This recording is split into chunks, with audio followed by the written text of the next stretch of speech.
as we do our Monday night community race. My name is CS Radical. Joining me this evening is Alicel as my commentator cooperative.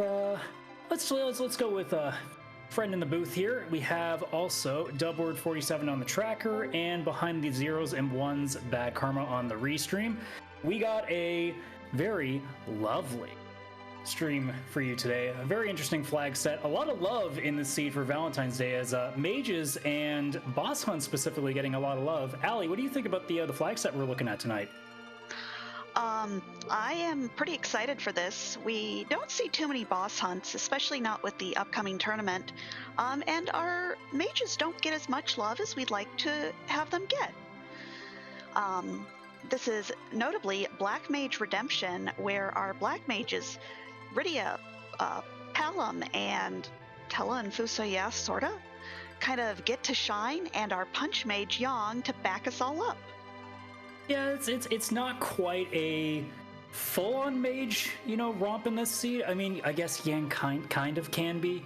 Really, though, he just punches a lot of things, but he's a Punch Mage. I've heard as such, but I usually just find him as guy who sits there with way too much HP and covers most of my problems. I mean, yeah. And punch. Lots of punches.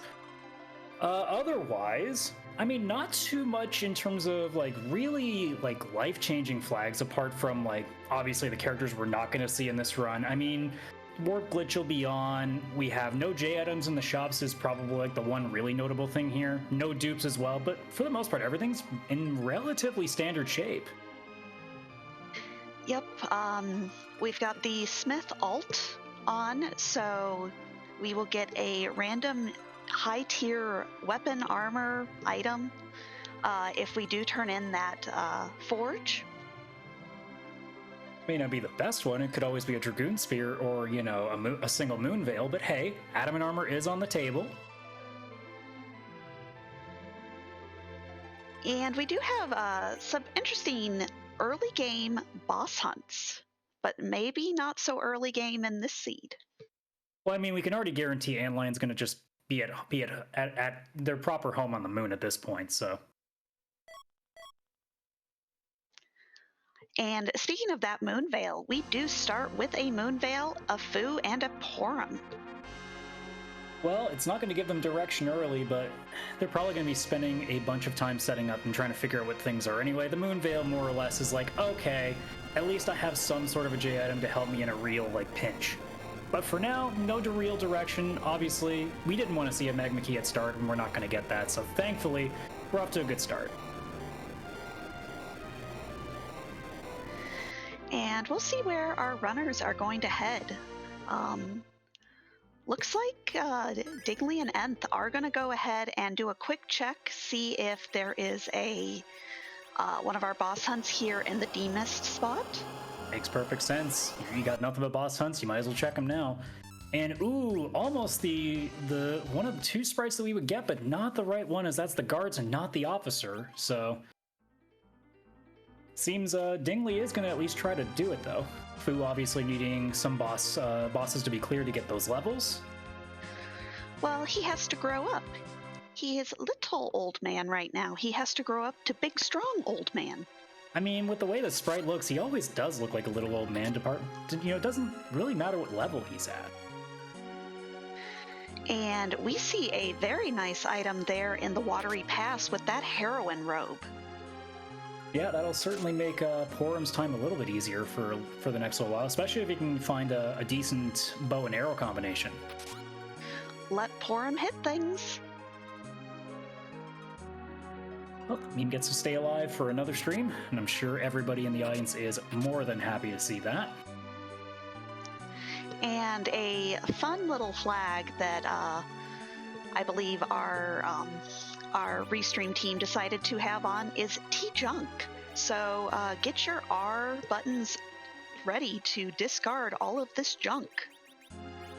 Are you trying to say you don't want to be completely bogged down in Cure 1s and softs? I mean, that's typically not a good idea, but everybody to their own. Well, it could be worse. We could be allowing dark matter back in, Oh, wait, is it actually allowed back in?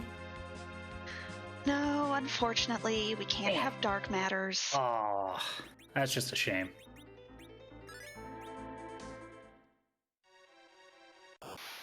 But our runners, other than that heroine robe, not finding much to help these mages kind of get somewhere. But at the very least, Dingley finding our first boss quest, finding Yang weirdly in the opposite area of where he usually is on Hobbs. The only thing missing would have been a mom bomb in the character slot, like you had to protect and recruit. But unfortunately, we don't get that level of fun. No, instead we just get a Iridia up there. Well, I'm sure there are going to be some people in chat happy with that. So, you know, all works out. And we see... Oh, sorry, we didn't see Dingley immediately go to Hobbs because it is vanilla Hobbs. It's not like you're going to get anything amazing out of that either. You're just going to get the basic Fire 1 spell. So no crazy luck on the summon draw there. Nope. And we do see elements there in the waterfall, so another boss you don't really have to worry about. I mean, there are definitely worse things I would want to see there to know I can check them off, but elements, depending on the spot, yeah, it can be a bit of a hassle. But it looks like there is another one of our required bosses with that Dark Knight. This is starting to get slightly worrying with how fast this is going by. That's already 2. That's too early. And this is one of those places that you would really prefer to see Dark Knight rather than up on the moon where he does 1,000,000 damage. Yeah. There's a few spots where you're like, okay, I think I can survive you. And then there's a few spots like, I don't know, Giant, where you're like, oh, I'm probably dead.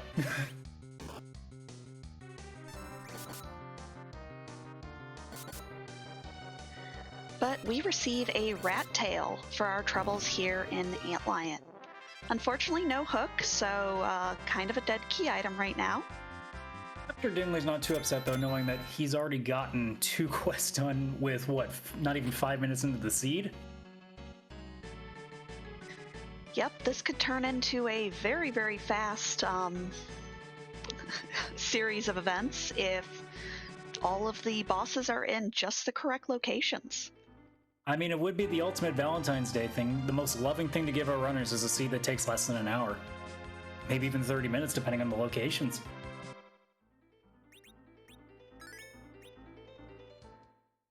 Now, granted, there is still a Z fight to worry about, but, you know, knowing you're in go mode within, like, 20 minutes isn't exactly, you know, the worst possible thing to think about. Oh, but it is very, very scary. Very scary. As someone who literally just did this in PPL last week, yes, it is. Quite a lot, actually.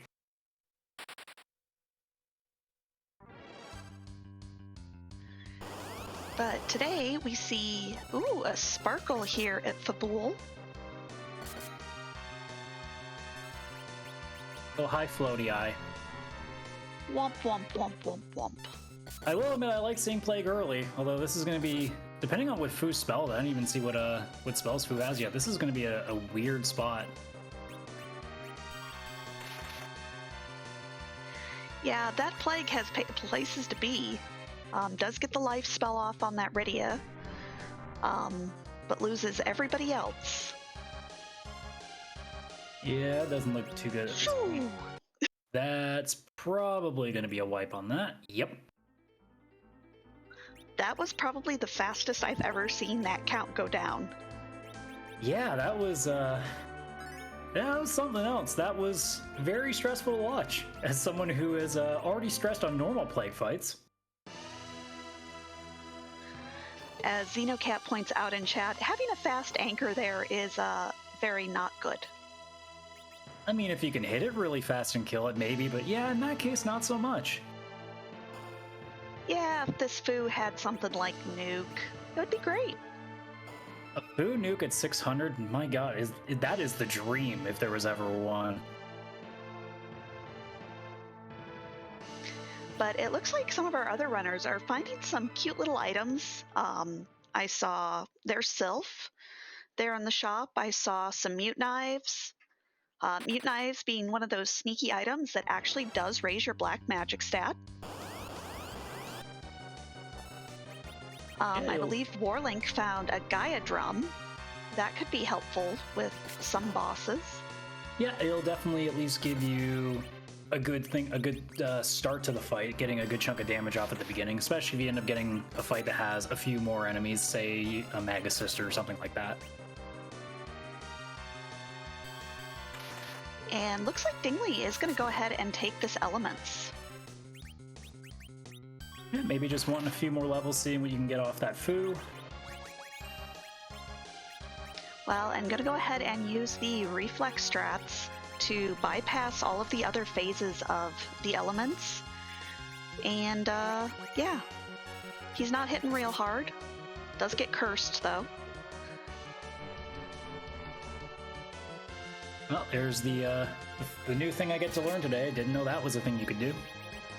Always learning watching these streams. I think I learn more actually doing the commentating in the booth now than I do actually playing. Because I don't know how to try these things. Yep, that is actually one of the vanilla strats, as you really don't want to see all of the other phases of Elements, so you just reflect, because the developers never really thought about what happens if you reflect a spell and having either changes, phase changes, scripts, all of that. So it's just like doing free damage. I never would have considered that would even work too, because my brain would just assume, oh, it's just an HP gate. Like once you get a certain amount of damage, and it's going to switch. But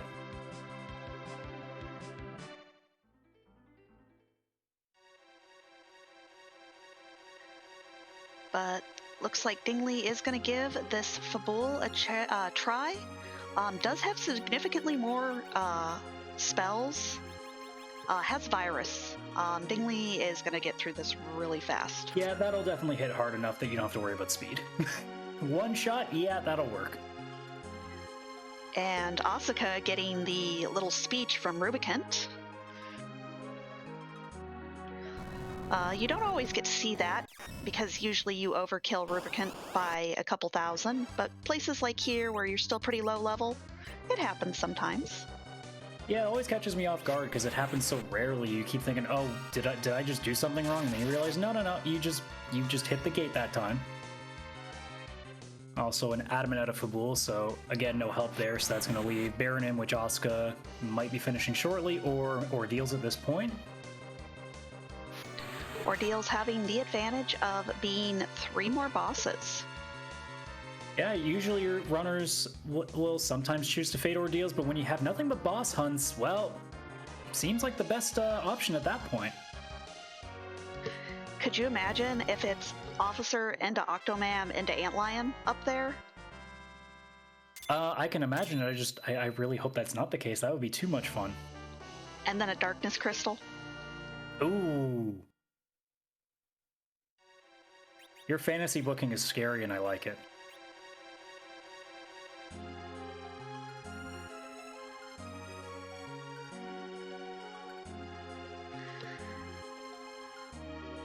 But Asuka, though, taking a wipe, so. Yep.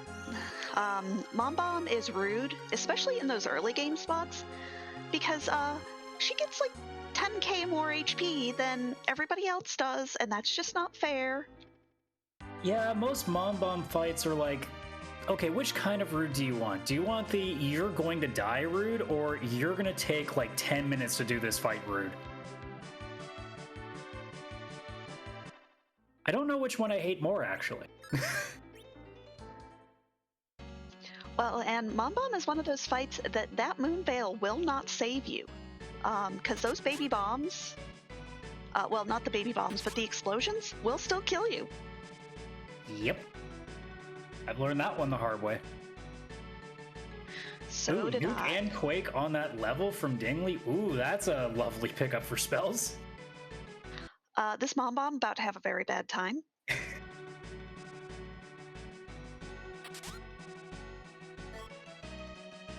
This time, explosions go after Mom Bomb. It's a little poetic. And Nth giving us our first look here at what is on Mount Ordeals.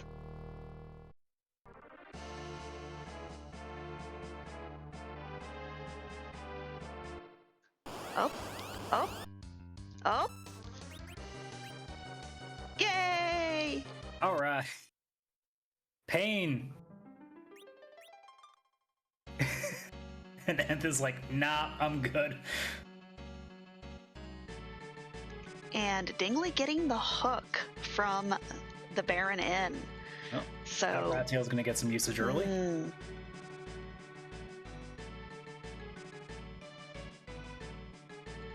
Still, though, gotta love that Gauntlet on Ordeals. The only thing I would have wished for more is in the back row. Yeah, that back row Ordeals is just, it's not hard, it's just miserable.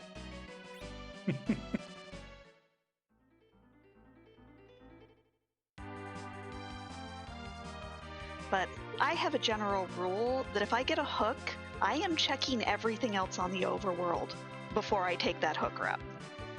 Yeah, as an early runner, it's mostly out of necessity anyway, because I know that hook routes can be so damaging that going in at anything that isn't like as max HP as you can walk into or max level as you can walk into, not the greatest for me personally, so yeah, I support that decision entirely. Well, and with an all mage party, things can get very, very bad on that hook route very quickly. Oh yeah, if you get like an evil wall in the King Queen spot, oh boy. Or an Ogopogo. Yeah, Ogopogo in most spots though is always a pain. One of my first seeds, I had nothing but mages, and I was deadlocked out of that because, well, no. Karma also saying Turtle in that spot. Yeah, Turtle is I try not to talk about Turtle over there. Turtle and Rubicant is the bane of my existence, it seems.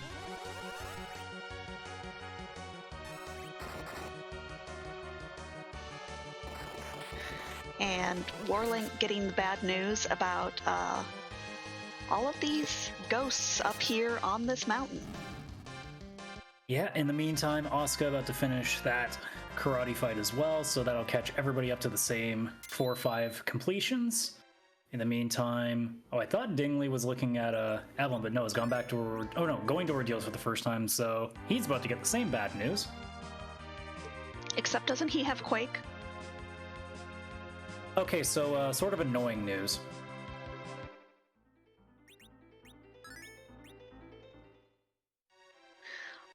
I did notice that Nth is keeping that Rydia down. Might be looking for a slingshot.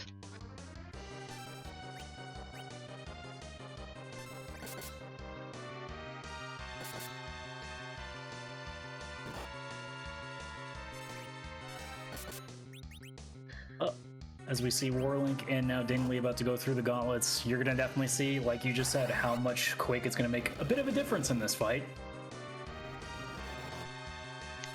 No, you fall in the deep ravine.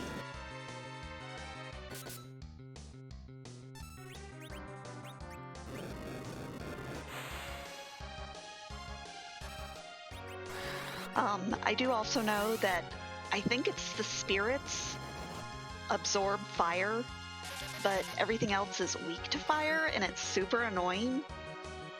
Yeah, usually this is the kind of fight that you'd be really happy having an edge, because you can just ninja that, and then you realize, oh wait, you don't want to die. That's kind of irritating.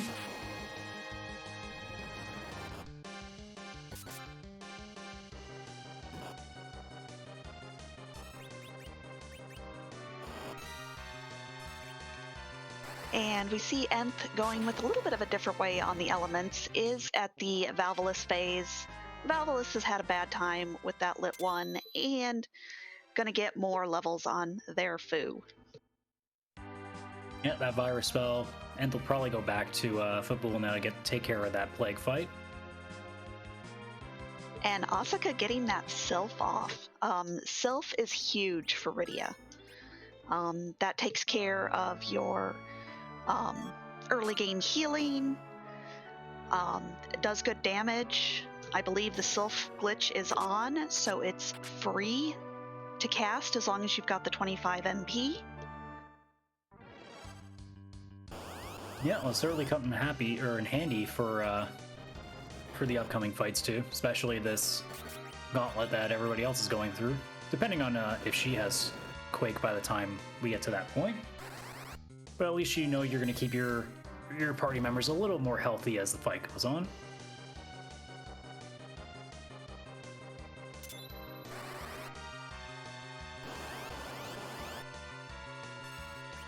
And we have more zombie dance party with Mylond and friends here on the back attack spot.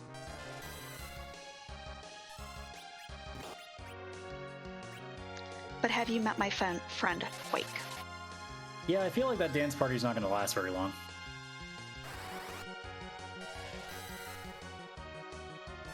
Unless they dance while they're falling in the big crack in the land, maybe that happens. I don't know. I'm not gonna be able to see. It's kind of dark down there, but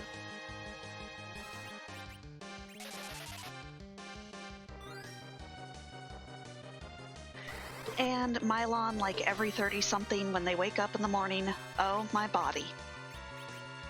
I represent that remark, and it makes me very upset to hear that.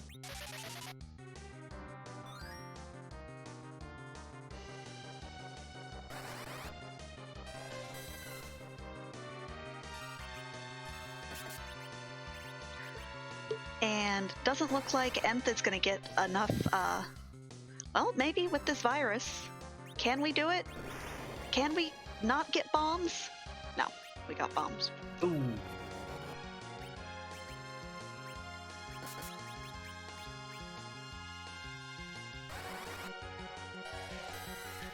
And because I wasn't paying any attention, I didn't see what the key item was from Top of Ordeals.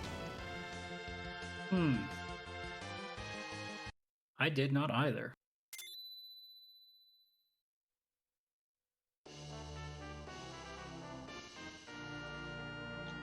Oh, it was a Stardust Rod. It's a lot of mages. That might help. That's almost better than a key item. It's gonna make those Quakes and Nukes very lovely.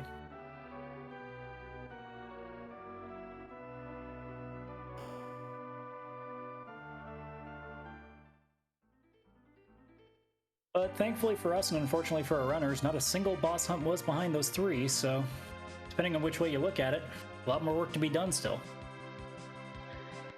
And also, unless there is a really cheeky demist up in Tower of Zot, this is our required way underground with that hook.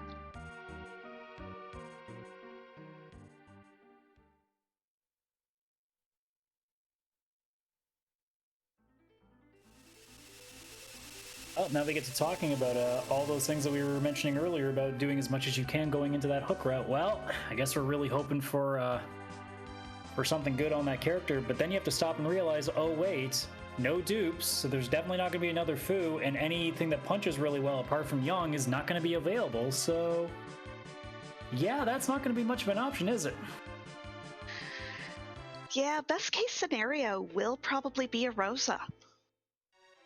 Yeah, I mean, would getting a Palom help just for the twin attack? Or would you rather still have the Rosa at that point? Probably still have the Rosa. That way you can start working on either your Rosa or your Porum as a dedicated healer. Because Fu is going to need to do Fu things. I mean, Rydia, if you have Asura might help with that too. As we see there on Dingley's side, that might help a little bit on the healing. Assuming Asura just doesn't, decide to cast life every single time, which doesn't happen to me ever. I mean, it works 66% of the time, 100% of the time. It doesn't feel like 66% whenever especially in Z fights, the odd time I made that mistake of relying on Rydia for healing. No, apparently life is like 90% of the time. There have been instances where, yeah, I've used Rydia and, yeah, I've used words that aren't allowed on this channel. And to answer a question in chat, why is Yang permitted? Yang is called a punch mage, kind of as a community joke, because like all of the other mages in Free Enterprise, he has to have levels before he's any good. So, punch mage. I mean, we can also make the argument that technically, if the claws have elemental values, it's sort of like having spells. But really, it's because, yeah, it takes forever for him to be useful. Well, and if you've ever seen him at high level take on an Odin casting Thunder Punch, it does some damage. It is quite fun. I have done that once.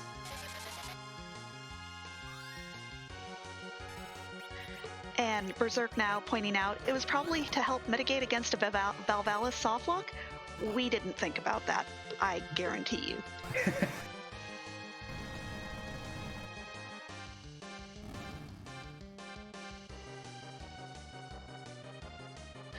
But Nth coming back with Quake, showing all of the nasties up here, the power of you fall down a big deep ravine.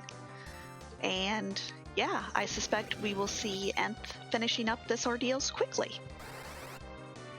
But Rydia will remain down, although I'm sure they're going to be a little bit unenthusiastic to find out that if you're going to be slingshotting Rydia, you're going to either have to go through the hook route with Rydia down the entire time, or you're just going to have a not too great slingshot. I guess we're assuming Rydia's going to stay down the entire time? Yep, either as an anchor or as a slingshot target. Although that Leviathan might turn some heads, depending on what's down here. Yeah, a Leviathan and Asura will make you at least think twice. So we'll see Dingley about to give us a peek of what hopefully unbelievably rude bosses are in these slots. Oh, hi. I mean, that's kind of gross. Yeah, speed and power. Yeah, that's a pretty interesting fight for that.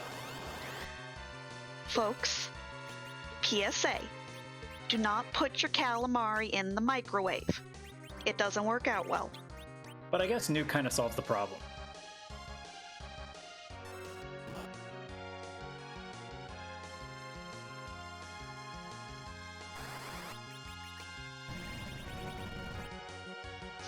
And that is our third objective down for Dingley. Yeah, so we are one lucky guess away from that crystal coming in. Oh, is it 4 or 5? I didn't even notice that. Yeah, it's 4 or 5. As much as I would love to see a 5 out of 5 for boss hunts, I don't think we're going to be that fortunate. But we have got the sisters here. Sandy, Cindy, Mindy. Not the most terrible thing that could be here. It's not a no-go pogo. And again, having a lovely Quake spell to kind of deal with most of the problems you're going to run into. Not the worst possible battle to run into. Especially because this spot can definitely be a little more of a pain if it's something more punchy. Well, and the magic in this spot is not going to take down that foo. You don't really care about anybody else, to be honest. Yeah, Fu is just kind of happily casting away. Not really, it took a big, 230 HP hit, but more or less just shrugging it off. He's basically casting Quake like he's Goku in Dragon Ball Z getting punched in the face. But we see Asuka fading the top of ordeals. Doesn't know, but that is the correct play, and is going to head down here to this nasty hook route. Well, I say nasty, it's not nasty. This is baby's first hook route. Yeah, and I mean, the Stardust Rod would be a nice help, but in this case, it probably isn't integral. It just makes this, a little less aggravating, because those Quakes are just going to do so much more damage.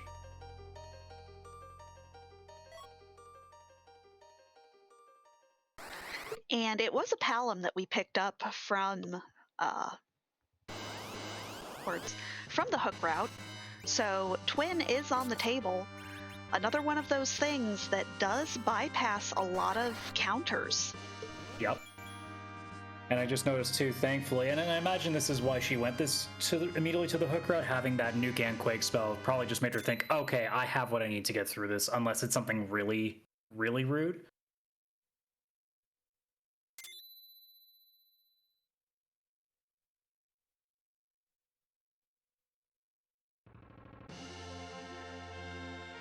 So with Dingley going underground, a few options. I mean, you almost maybe check Dwarf Castle as soon as possible, or the freebie to check for some bosses. I mean, you do have pans, so you can go down, get a few more item checks in there, but right now you're one boss away from go mode. You might as well chase that as quickly as possible. Asuka, yes, the first of our featured runners to show off that MP underflow is on. I've never used this glitch before. You might have to explain that one to me. You do magic. I don't 100% know how it works. Basically, you get your magic low enough that one of your spells, like your Cure 2, is grayed out. Then you do some shenanigans, and it underflows the magics, your MP. So Fu basically has like L blah blah blah hexadecimal numbers magic.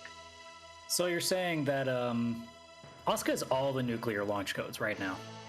Yes, all of the nuclear launch codes. I'm sorry, you wanted to only cast weak 4 times? No, we can cast it forever. Now, in that process, I didn't see what Dingley got out of the Sylph, but immediately going to check those freebies, so looking to go right back to Fabul and check what the pan's going to offer. Looks like it was the Baron key, if I'm checking the tracker here. So Baron at Sylph. It's another 3 bosses. And low level enough that it's something maybe you tackle right away, apart from the throne, depending on what's there, but yeah, that might be something Dingley chases immediately. Depending on what obviously comes out of Sheila 1 and 2. Bad Karma does point out Asuka is going to lose that MP underflow glitch at this fight, because anytime you restore your MP, it does get rid of it. But the fact that she knows it's there, the fact that she pulled it off once, you can pull it off again. Yeah. I don't know that any of our other runners noticed that glitch available.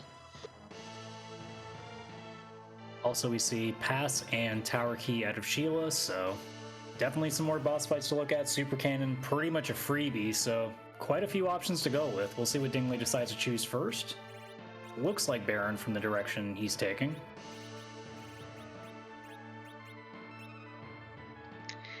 Yep, Baron, again, you want to play to kind of the numbers of bosses. You are one boss hunt away. Yeah. And especially ones that are, at least with Baigen and Kainazo spots, like those are 2 relatively painless fights at this point with what Fu can do, so it pretty much is the go-to strat right there. I mean, apart from Super Cannon, which again is such an easy fight, but it's a bit more of a walk, you might as well take this. And we do see Warlink going and taking some of these trap chests here in Eblin. Might be hoping for another Stardust Rod, maybe a Life Staff for the Porum. Yeah, I imagine Warlink, knowing Hook Route is the only way, thinking, okay, I need to be really prepared for this. Silent Staff seems good. Yeah, it's all right. It's not a Life Staff, but it's all right.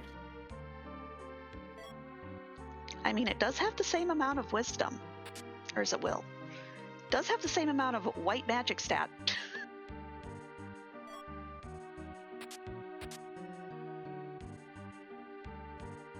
Although, as we've seen already, as Asuka is getting close to finishing up the Maga Sister fight, it's not exactly the worst hook route that we're going to see. It's certainly one of the better ones I've seen actually in a while, and I wish I would get those more often, but...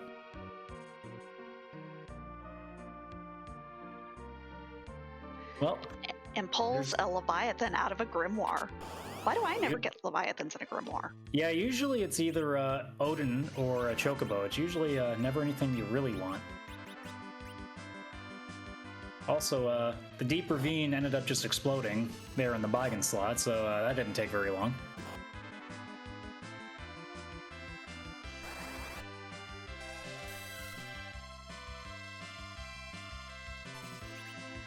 we have a Sparkle.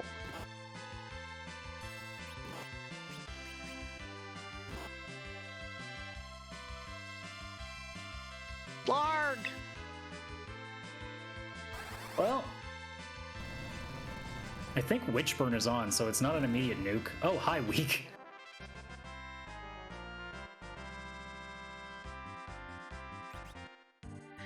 Yeah, I think we're fine.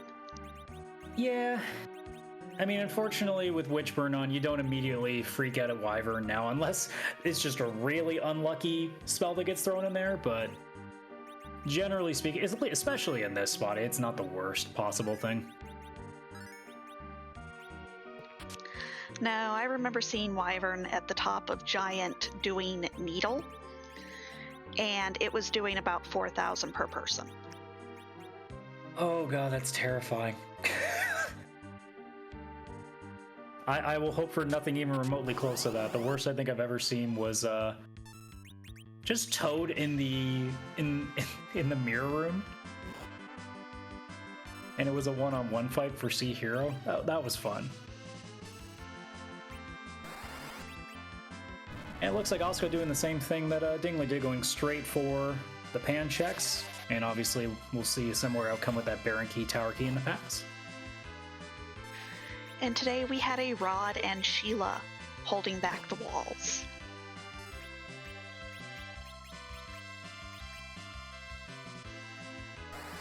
And a Pinktail. I like Pinktails. And I don't believe the Adamant Armor flag was checked, so it will be an Adamant Armor.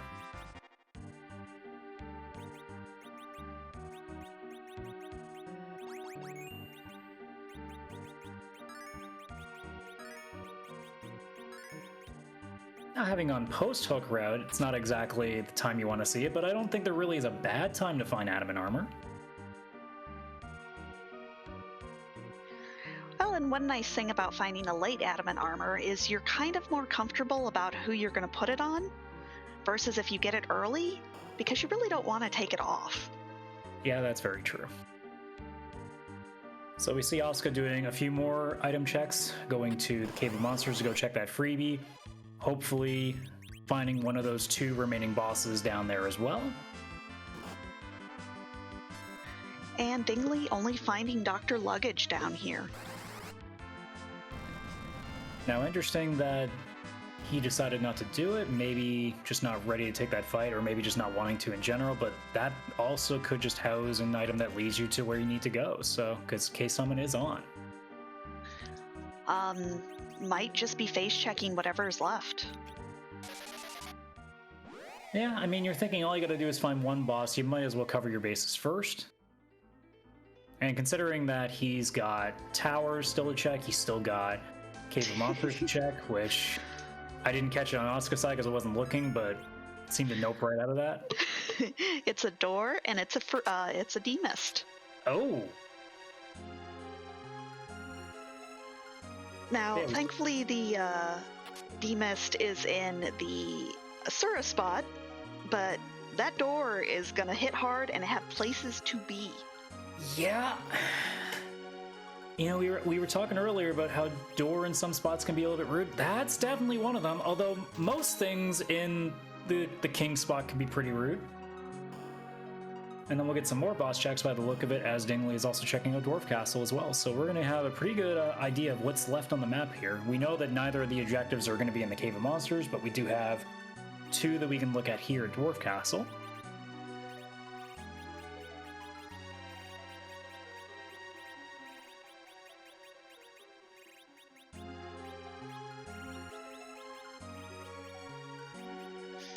Well, and with that adamant, that evil wall is free. I think. Well, I don't think. No, it's a ribbon. Never mind. Does Adamant not take away status effects, or is it just ribbon? I don't know. I think Adamant might protect you from status effect as well. So, I mean, it may potentially be free. I don't know if Evil Wall's damage would be enough to still push through. But if the damage isn't going to be too severe, I think that is a free fight.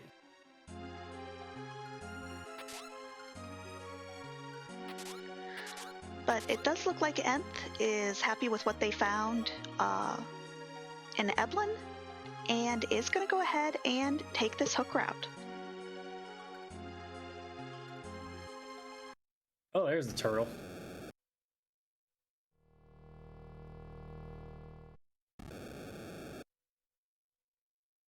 Now, the turtle might not be having a great time here. Turtle soup. I don't know if there's going to be much left for soup.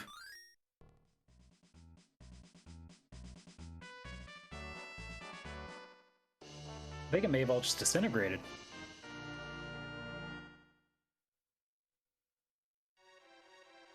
Spooky hand. So at this point, I guess unless it's at tower, all of our available checks are pretty much out the window now. So tower would be the only place left that we have access to currently that would show us where these bosses are.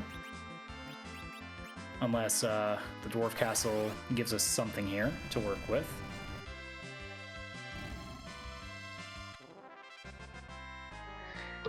And Stone Dingley does remember the warp glitch is on. Gonna get the sealed cave item. An apple. Man, that 50 HP is going to do a lot for somebody. Asuka, in the meantime, going after that Demus fight. I believe with the Moon Veil, this is free. Slow, but free.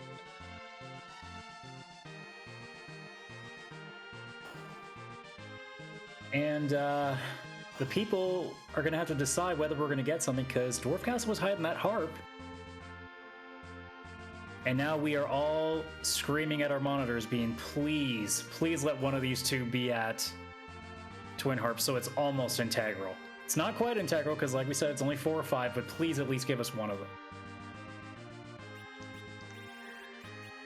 Well, I know some people are screaming the opposite of that. No one in this community has a penchant for fading harp. No one does, okay? I'm sure it's all a myth and has never been proven on stream last week when I was here.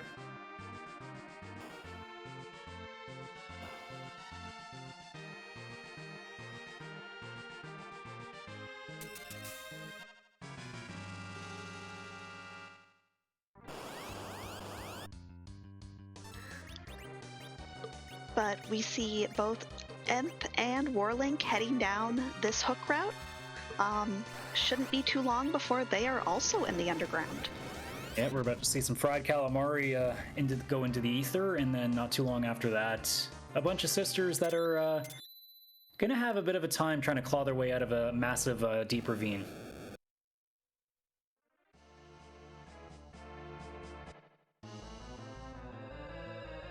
In the meantime, let's give a quick shout out to our restream team. Obviously, myself, CS Radical, and Alicel. We also have Dubword and Bad Karma hanging out there doing the tracker and the restream. Cheers for everybody doing a great job so far tonight on the stream. Well, and let's not forget about our runners. We have Nth, Warlink, Asuka, and a Stone Dingley. All great runners, all great people. They're the ones putting on this entertainment for y'all, so go ahead and give them a follow.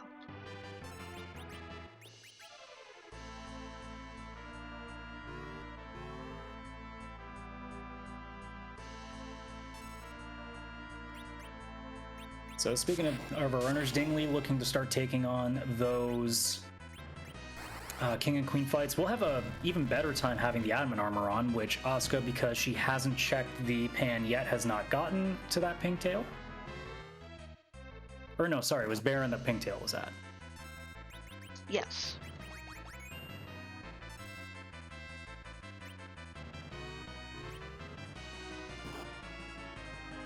And here comes another underflow by the looks of it.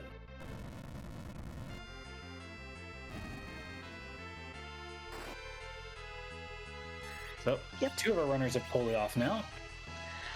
Let's say it is a glitch that is definitely most used by either your Fu or your Tella because, well, it's Fu and Tella. I mean, not this Tella. This Tella's not going to get a lot of work in taking a really heavy hit from that D-Mist. So, yeah. I mean, Fu's just going to cast Nuke till, you know, there's nothing left. I mean, I don't know how Nuke's going to really work on Mist very well, but we're not going to worry about the science behind that. Well, and Asuka only getting an apple from that fight. But looks like is going to go ahead and try and take on this Evil Wall. With quite a bit of underflow going on.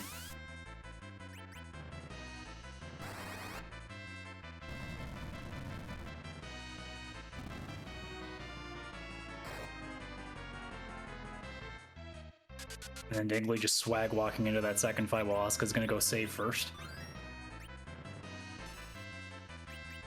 I guess Adamant Armor does help.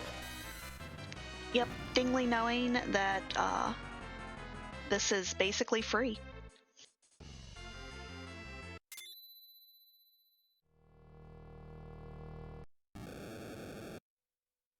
Oh, if it's doing 1 damage? Yeah, I don't think there's much to worry about.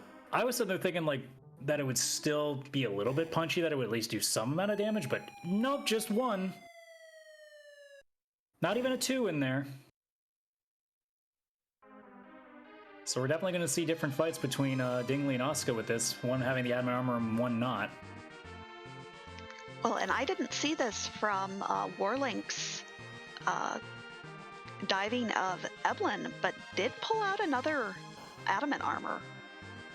Yeah, Warlink was going pretty quickly through those chests, so it would have been very easy to miss. So, but there's a great pickup. That's going to certainly make the hook route a lot easier for him to deal with.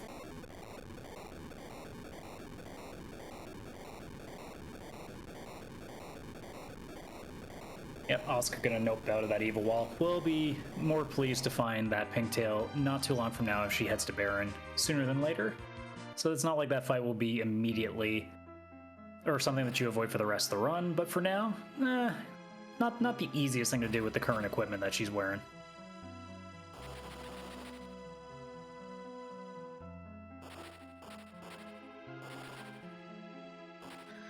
I do know that as a kid, Evil Wall terrified me, especially when you could see behind it.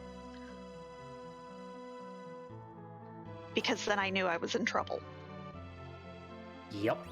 Because back in the day, obviously, with rentals being the way that you play games, Evil Wall was always the point that I got stuck at. That was just the boss that I never was able to clear, and then finally owning a copy of the game on my own and actually getting a chance to really play with it, it was a lot less stressful when you actually leveled up properly because you weren't having to worry about like a 3-day limit you had to the copy that you currently were renting. But man, that boss was a pain back in the day.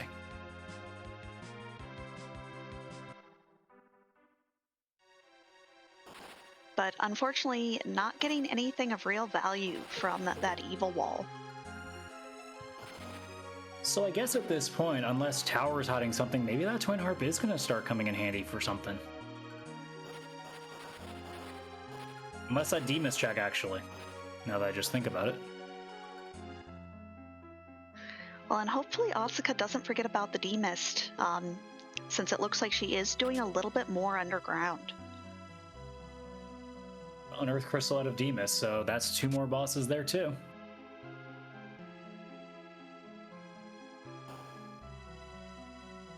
So at this point, we're now back up to 4 boss locations we haven't checked. Actually 5, sorry, I'm not including Harp. So we got some options again.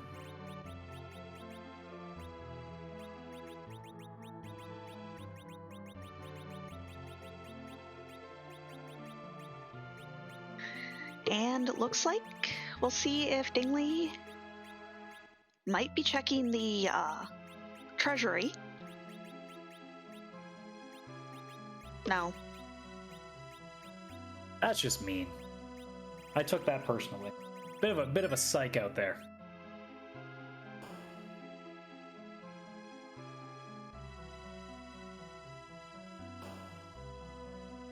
So we see Asuka now going through the Dwarf Castle, going to find that harp at the end of that. In the meantime, I didn't see which battle Warlink was at, but either Warlink is now done, so now everybody officially is underground.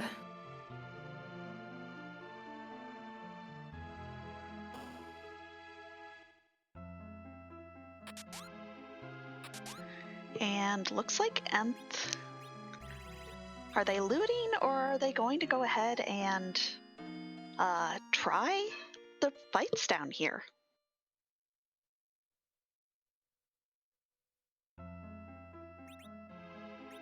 Yeah, I can't remember if they went through Ebel in the same way that Whirling did and might have found an Adamant armor, so I'm not sure how much easier this fight's going to be for them.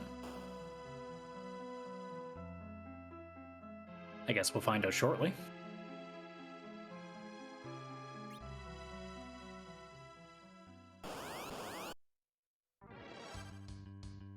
But the first boss we have up here in the tower, that is an officer, I think. No, that's a Baigen. That's a Baigen. Yeah, I've fallen for that before too. Those sprites sometimes throw you off. Well, Baigen's about to have a Quake Day.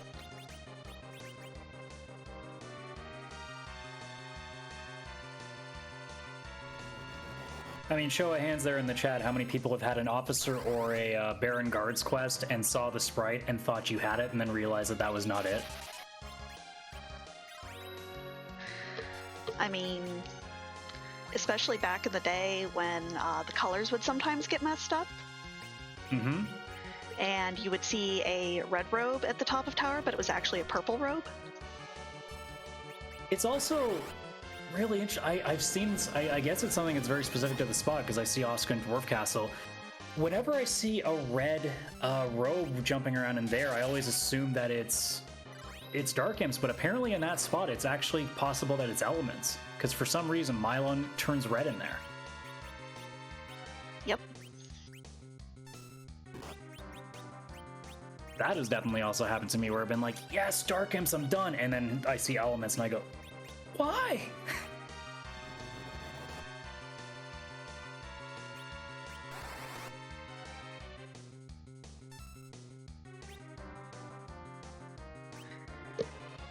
But let's see who we've got in the second spot.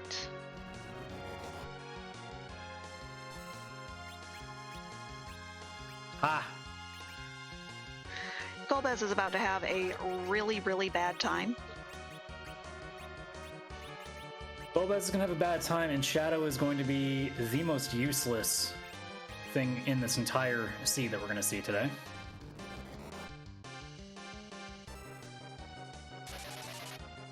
Personally, I wish they would amend it so that if there was only two people, Shadow just kind of lets out a big wail or a whimper and then kind of leaves instead of trying to cast Demolish.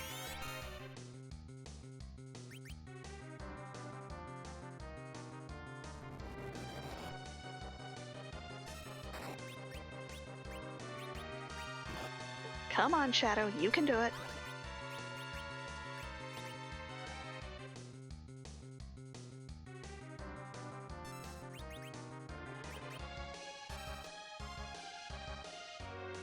Oscar back up on the overworld. Looks like she is going to check the Sheila 1 and 2, which will be the pass and the tower key.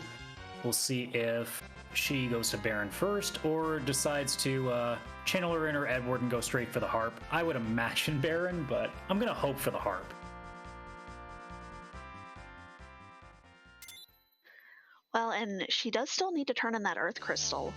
And one of my favorite things to do is do Harp and Earth Crystal into Baron.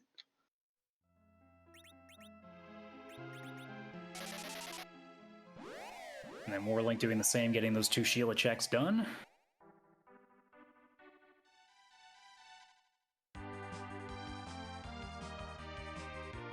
And yeah, she'll still have to check that Demas for the Earth Crystal as well, so...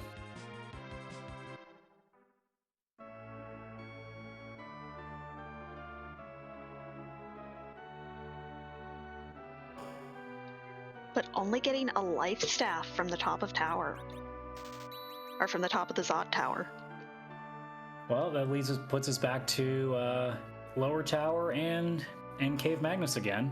And Dingley not giving the people what they want and shooting straight for tower, which I guess I can't be that upset with. That is the proper move, I would imagine.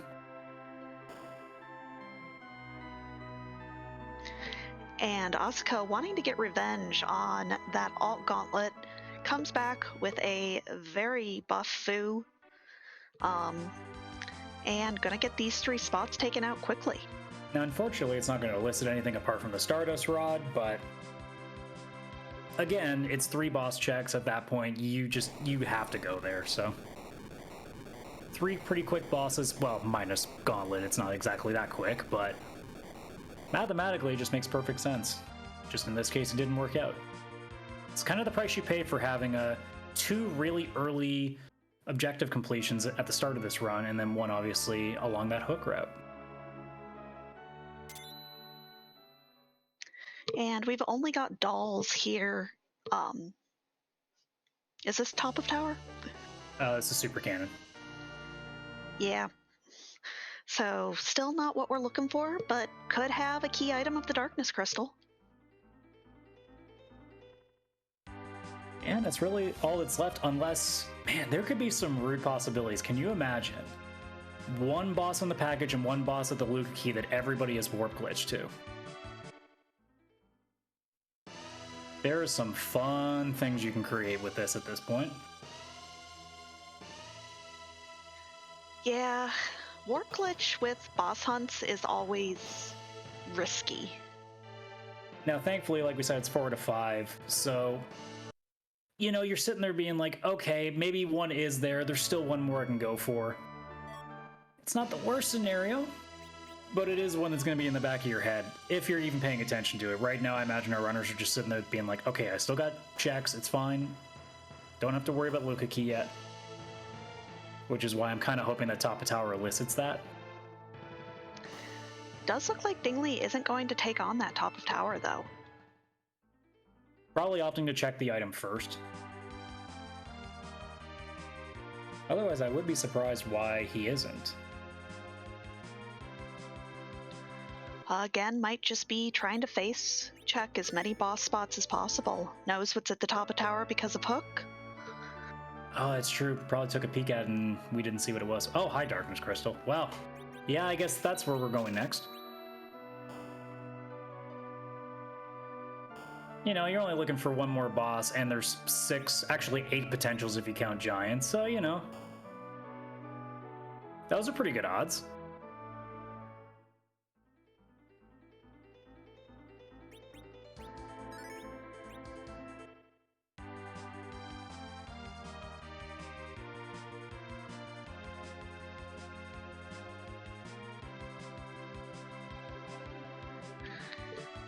And looks like Emp moving the airship. Probably looking for the correct airship because nobody wants to get blocked out of that spot. Yeah, it's becoming a better habit now that if I end up taking the hook route, the first thing I do as soon as I get to the overworld is switch those airships, because I do forget otherwise. The last thing you want is to have a pass going to Z-Fight and then you realize you have to walk an extra 10 seconds to get to it.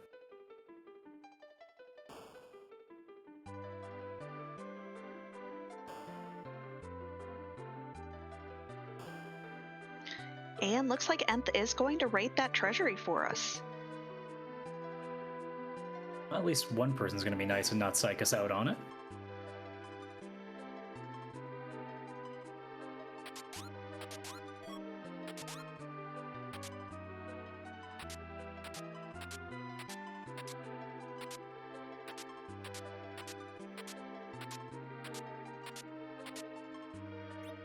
Oh boy. That looked like T standard out of 10. Yeah, I mean, I guess the siren and the tiara? Cool.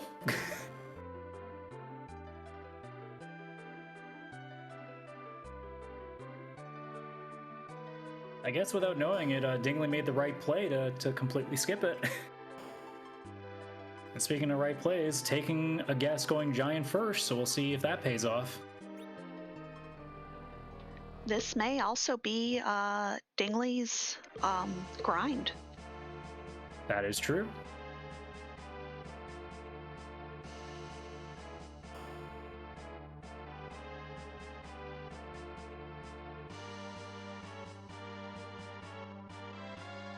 And as our restreamer points out, we do have 10 key items.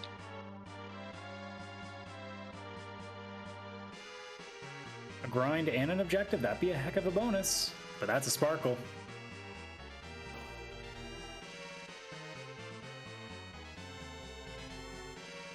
So it looks like Dingley doing a little more prep work before approaching that one.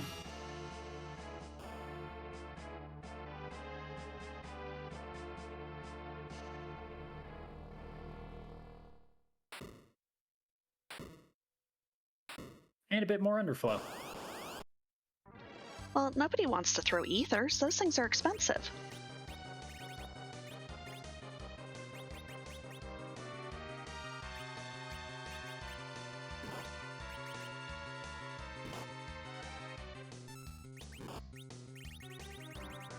Also, don't ask me how this works. I have no idea. I like to use the Baron Manip chart because that one I can understand. This one's confusing to me. Yeah, this one is completely alien to me as well. So we're all going to sit here and just be like, I'm sure it's going to work just fine.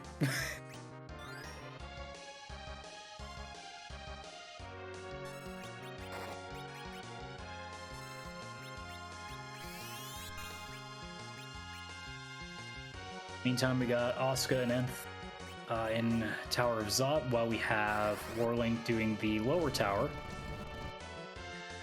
We'll see if Warlink also decides to do top of tower as well. Yeah, never did check what the boss was in that location. I mean, we're assuming it wasn't either of the ones we need because Dingley skipped it, but the item, as we saw, could still be something potentially useful. I mean, it's not Darkness, which is going to be the most useful. I mean, you're doing Super Cannon, so you're going to get it anyway. But like we said, you never know. Maybe Package or Lukahi is hiding one of those two bosses. If presuming it even is one of those items. And looks like Dingley is having a little bit of problem finding the correct fight. Maybe this attempt will be a little more kind. But Asuka is doing what the people have asked of her, and yeah, Asuka's doing the right fight. That is exactly what's happening here. And we'll see if her her decision is the right one, and kind of gives her that last boss spot. Oh man, if Harp is hiding one of those two bosses, there are going to be a lot of really annoyed runners when they check their credits because they're going to do everything else but.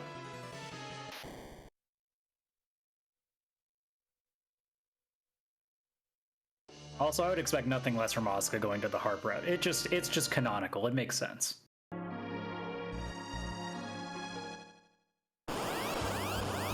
And it does look like Dingley did find that correct fight for the D Machine, so he'll settle in for the long run. Perfect timing too, because we're going to have some music anyway, so perfect opportunity to get a grind in while we watch Anthem Warlink doing bosses that we have already seen. Actually, I say that as a lie, as we see Dark Imps at top of tower.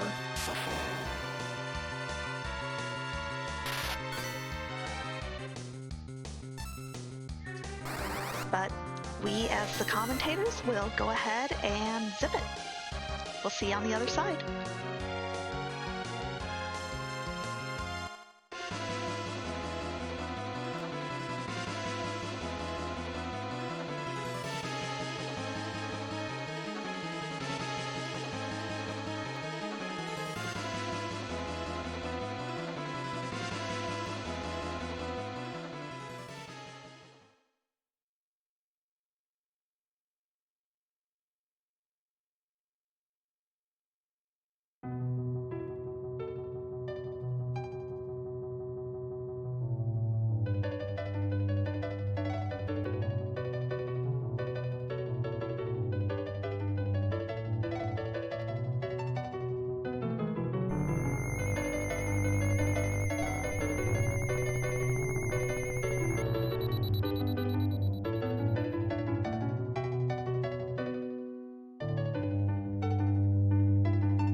And that was an antlion. That is at least as far as we can tell, a required harp. Asuka is in go mode with that crystal. And we see Warlink with that Luca key, so I am now secretly hoping that that is hiding our officer, because I want that harp to come in so handy right now. And hey, there's your Dragoon Lance that you were hoping for. No, I wanted that in the Smith. Alright, I'll settle for a crystal sword now, because you know how useful that's going to be. Assuming anyone checks, which I kind of would doubt it at this point.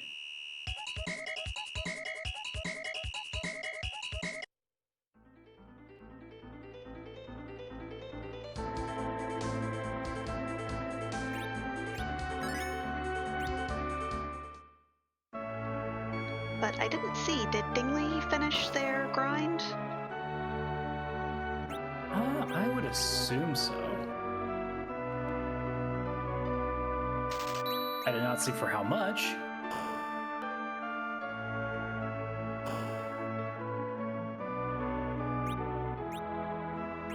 But Dingley going to K value first, so starting the hunt of 6 other boss locations, as they are not interested in checking the giant bosses at this time.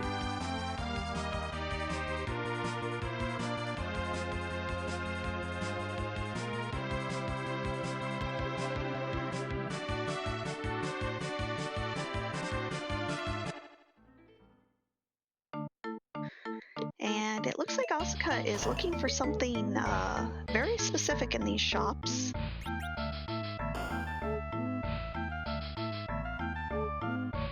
Well, it won't be J items because they're not in the shop. So unless maybe looking for some Cure 3s, maybe Ethers, not really sure.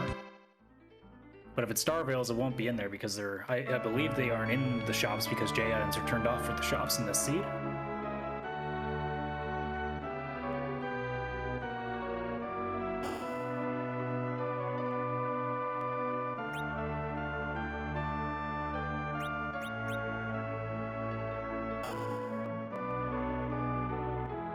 Yeah, I get the sense that she thinks J items are still on. Yep, or I'm just trying to think other than Cure 3s and Life Potions, what else we might be looking for. Because you would think Ether 2s, but the Underflow glitch is still in there, so...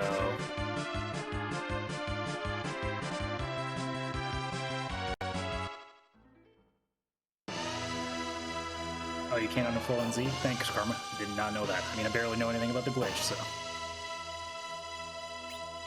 Yep, anytime where you get any sort of MP heal,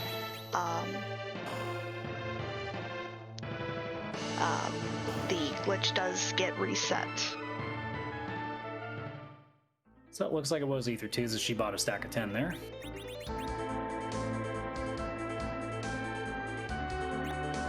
In the meantime, Warling going through Baron, which, if I'm not mistaken, will lead to that Baron key. Or not Baron key, Pink Tail. Which Nth is about to also put in themselves.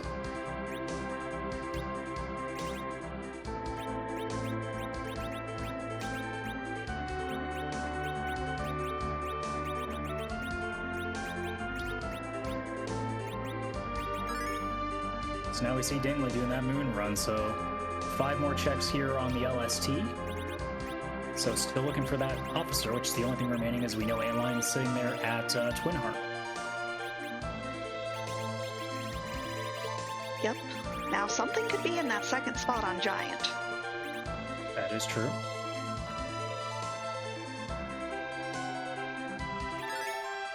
In the meantime, we do have our first completed runner as a part of the community, Chlomeria Knight, finishing first place with a time of 107.39 GGs to our first finisher of the night. So the stream will not be taking that first spot, but we will see who is going to take that here on stream, at least for this first place spot. At this point, you would figure Asuka, unless Dingley gets a really cheeky officer hit quickly here, but...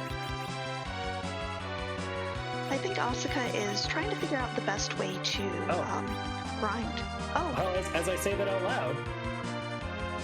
just speaking things into existence. So I've spoken 2 bosses into existence on the stream. I didn't know I had this kind of power.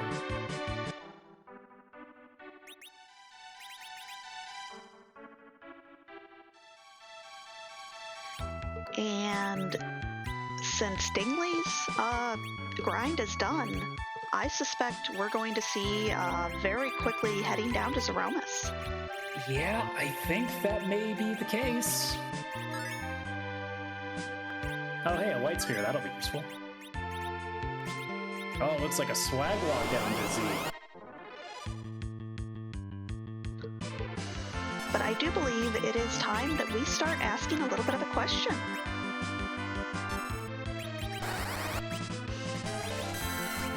Yeah, get those flags ready, chat.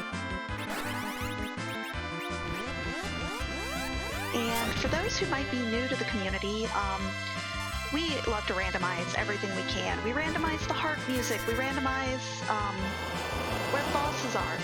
But unfortunately, we can't randomize where Zeromus is because he's just too big, he's too scary. Zoe won't let me have him at Antlion. So Zeromus loves to cosplay, and he's got over 525 outfits that he likes to cosplay as. So at this point in the stream, we get to ask a question. Would you like to do the honors? That I shall. So, whose butt are we gonna kick tonight? And is butt cute? It's Valentine's Day, it better be.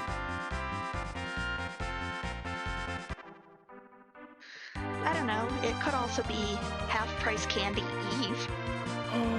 Okay, that's the best one. Never mind, you've sold me on this.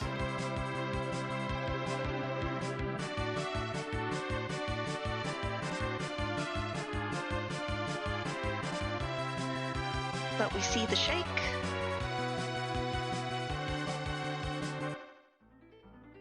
Looks like after a brief grind as well, Asuka seemingly now we're completely set up for fight. So we will have 2 racers in Z shortly as we see what our butt is.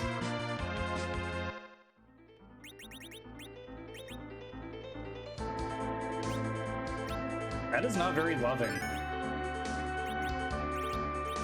No math. And no numbers. No.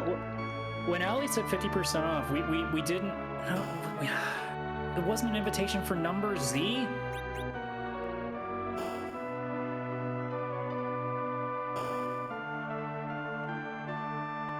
I don't think about it. Now that we have Sudoku Mas, I think we have to start getting like a World Miss.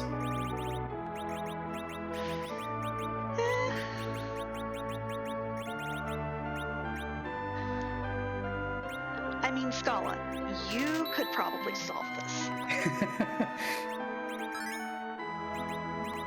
I make one mistake somewhere, and then I can't finish any of them.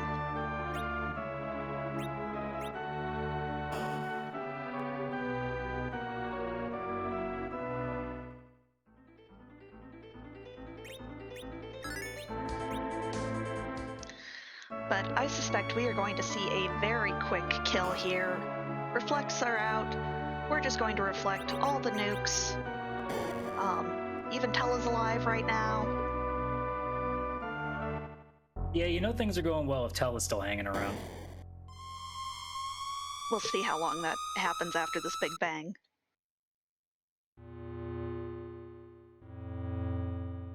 I spoke too soon. It's Palom's nap time, but Rydia and Porum and Fu have this. They have been here from the beginning.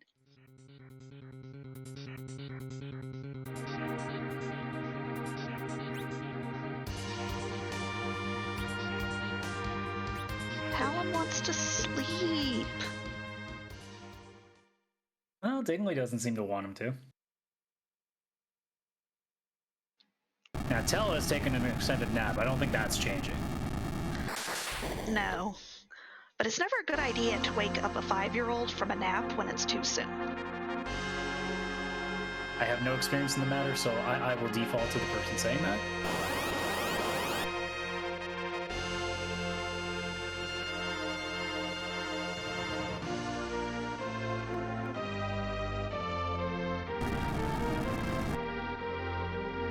back to sleep, Palom.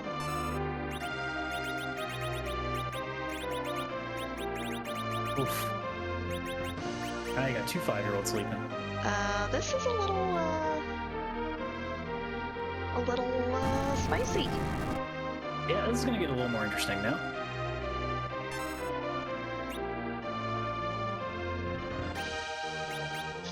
And we still don't have a second place finisher, so we'll see if Stone Dingley can pull this out.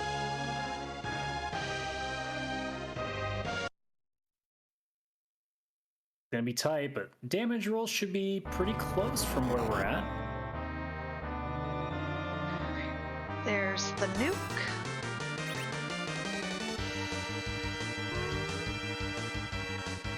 Oh. And that is it. GG's to Stone Dingley, coming in second place, first place on our restream with a time of 1 hour, 14 minutes, and 21 seconds. I'm a little sad because that harp didn't end up, changing it too much. Now not having to do harp, a little sad, but hey, GG's to Dingley. I mean, I did call in another boss, but I guess I shouldn't be that upset. I Nostradamus my way into that. Very tight Zeke right though, but effective nonetheless. And we'll see if we can't get him in for an interview.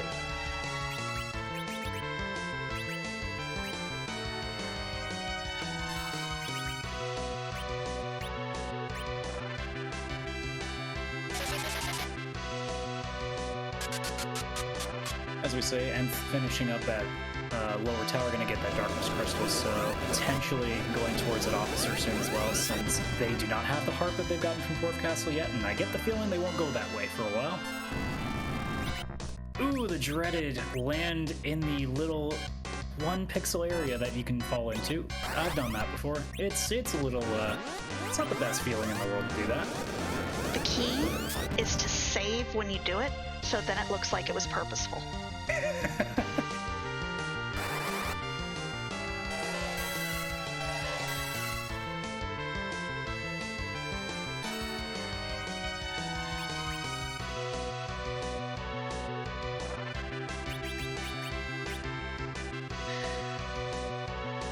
But looks like Warlink gonna go ahead and head up to the giant as well.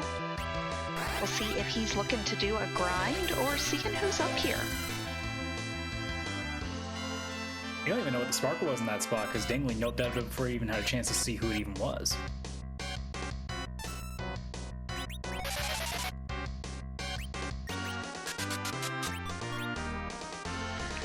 And Asuka holding on very well with this Z fight. I think last time you and I were in the booth, we were talking about Fu and Friends. This is sort of what Fu and Friends looks like, although minus J items.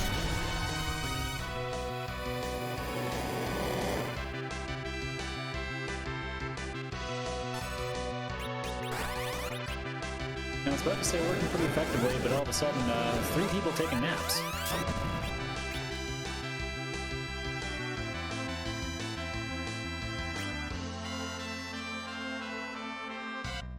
Also, Pancras rating us with a party of 8. Thank you, Pancras, for joining us. I hope you were having an excellent night tonight on your stream. In the meantime, looks like we got Stone Dingley joining us as well. GG's to you. Oh, thank you so much. So we'll have you know that CS Radical spoke that officers into existence. Yeah, like 5 seconds before. So I will take full credit for that. Well, thank you very much. I really didn't want to have to go searching for them behind package or behind the whatever mean thing there was at Element Spot. Well, I can help you with that. It was hard. Ah. Speaking of the objectives, though, how did it feel seeing 2 of them checked off within 5 minutes? I felt pretty good because it meant my dinner wasn't going to get too cold by the time I finished the scene this time. I mean, it could have taken a little bit while. I mean, package, Luca key, since you already warped, like there could have been some fun places. Oh, with Final Fantasy III Enterprise, I always prepare for disappointment. Are you trying to say that when it comes to disappointing, it never disappoints? Well said. But all in all, how did you feel about this flag set kind of boosting up all of our black mages? I liked it a lot. I cut my teeth on ZZ3, so I'm really used to the D-Machine grind, and I figured, oh, this flag set is just perfect for that. When I saw that early pass, I was briefly very worried that I'd have to just rush. I'd get that last 2 boss objectives before I even go underground. Then I'd have to do Fu and Friends, which, you know, doable, but much less safe. Yep, Fu and Friends when you can do a D-Machine grind instead. Not the dream. Plus then Rydia and Palom and Porum, they don't get their time to shine. Exactly. And Rydia and Palom, very helpful this seed. Now, as somebody who's unfamiliar with that D-Machine grind specifically, because I normally use the Baron routing, were you actually having a little bit of trouble early on trying to find that fight, or was that kind of going as planned? Because I'm not used to seeing that one executed. I think that one's a little easier, but I have the problem that the way the guide is written for the Baron manip and this one, the way they use numbers is slightly differently, so the first time I was off by 1 fight, so I took the 2nd and 4th instead of the 1st and 3rd. And I was just like, oh, yeah, that's not how this one works. D-Machine's still one of those elusive things that I've really got to start getting into the habit of keeping in my back pocket. It doesn't get as much use as I'd like to. I usually just kind of default to the Sirens because, I mean, for a newer runner, it is easier. Do you think it's more effective, though, in the long run, or is it just more situational? Oh, 100% situational. I feel like Sirens are almost always the safest bet, especially if you're not going for nuke on everybody. But if you can set up that early slingshot and get the D-Machine in before you get too much of the seed done, I think it is definitely the way to go.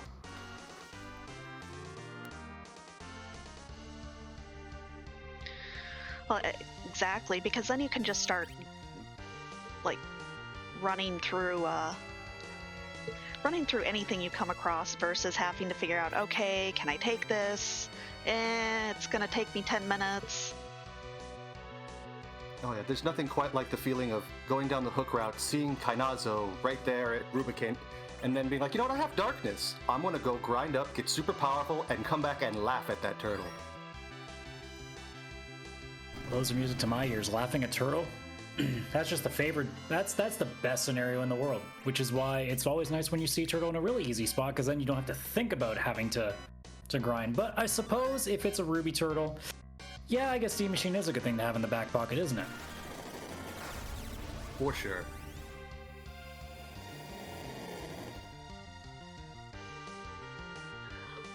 But otherwise, any other thoughts on that seed? You know, starting off with Fu, ending up getting that adamant armor fairly early, it was a nice, comfortable, fun seed. I enjoyed the heck out of it.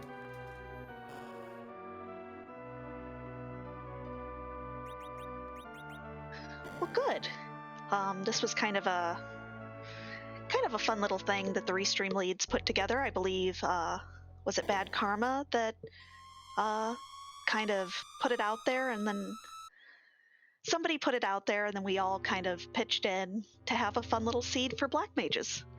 It was Neobari. I apologize.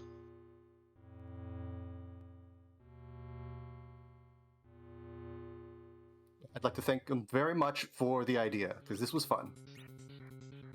Yeah, and thank you very much for this second place run that you put on for us. It was very fun to watch, and you enjoy the rest of your night as we continue on the rest of the stream here. Thank you very much. GG's. All right, thank you. Everybody have a good night. Thanks, y'all. So in the meantime, Asuka unfortunately wiping pretty close to what was probably the end to that Z fight, but unperturbed going right back to it. In the meantime, Warlink also still doing their D-Machine grind, and Nth doing the remaining boss hunts, picking the White Sphere first, one room away from finding that officer, so not long from getting their crystal. And we also did have a third place finisher with Possum Orpheus with a time of 1 hour, 17 minutes, and 46 seconds. And Rybon finishing in 4th with 1 hour, 23 minutes, and 40 seconds. GG's to them. Xenocat mentioning in chat that Asuka apparently was basically one spell away, which if that's the case, that hurts even more.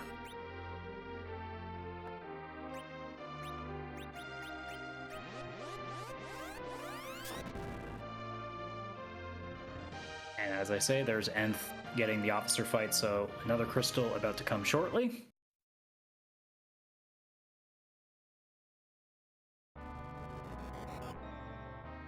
Grrrg. Yeah, it's about the reaction I have whenever I see math.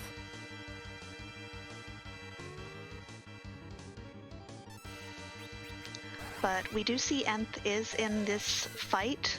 We'll see if they feel comfortable just swag walking to Zeromus. I wouldn't feel comfortable swag walking to Zeromus. I don't feel comfortable swag walking to anything. I can be level 30 walking into Tower of Zod, and after finishing Maga Sister fight, I still save.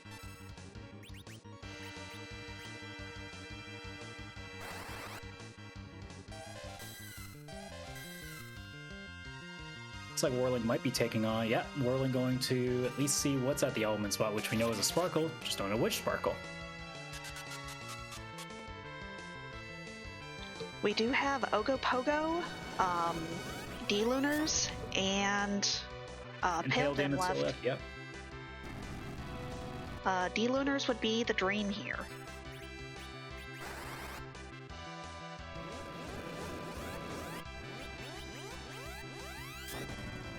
Oh, hi, Slowpoke. Get ready to hear the slow sound effect 700 times.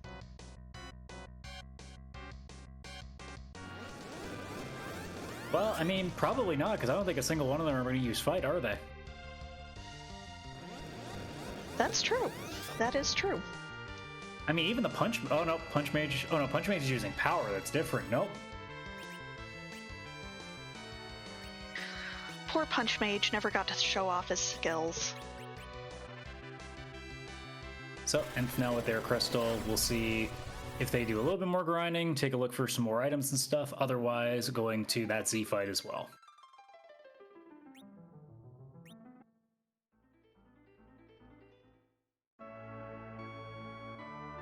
And Asuka, unfortunately, with another wipe, so... As Daniel was saying earlier, the Fu and Friends, bit of a risky strat, seems to be showing just that right now. Yep, especially if you don't have lots of J items, it just gets scary. I mean, even just regular Z is scary. I've taken many a wipe.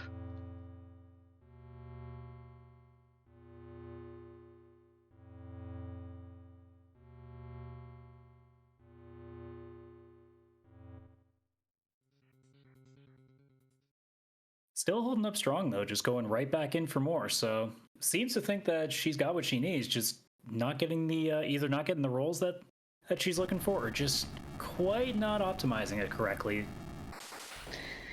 I think she's just gotten a lot of really bad Z rolls, unfortunately, since spell power can be so variable. And then, of course, mages are squishy. You don't have your things like your... Okay, I can't think of any good armor for melee because I am so congested right now. And even the Punch Mage isn't going to take a lot of hits because the level isn't very high, so you're not going to see that massive amounts of HP like, say, Whirling Xiong has right now with like 5,300 HP. Who needs that much HP? Really? I mean, with the way that the fights have gone so far for Asuka, all of them.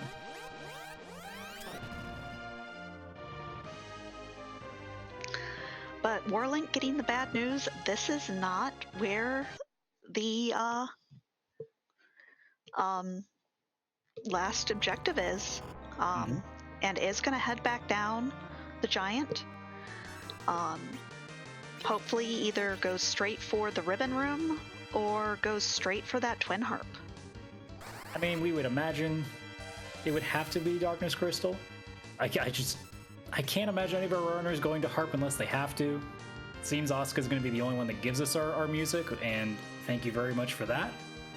Luckily, it paid off with the Antlion being there, but yeah, I would take full odds on it being Ribbon Room.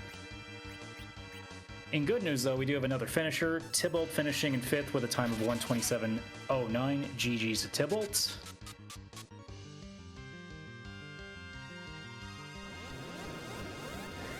And looks like Nth is ready to take on this Zeromus as well.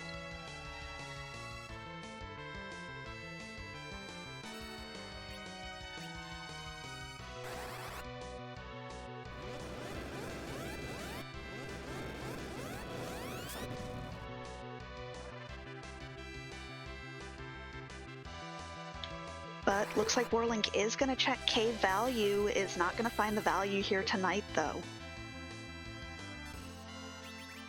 I mean, unless you really want to face CPU.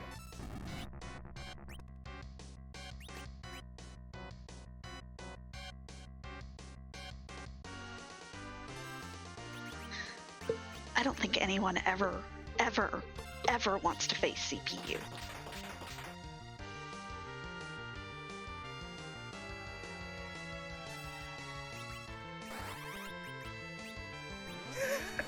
Yeah, Warling doesn't seem to want to.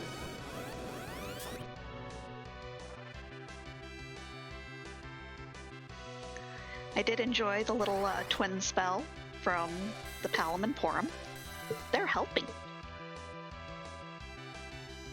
I mean, look, helping is an arbitrary word, you know, it can mean a lot of things. Well, and they're only 5. It's like when they help set the table, or help cook. Or help taking a nap.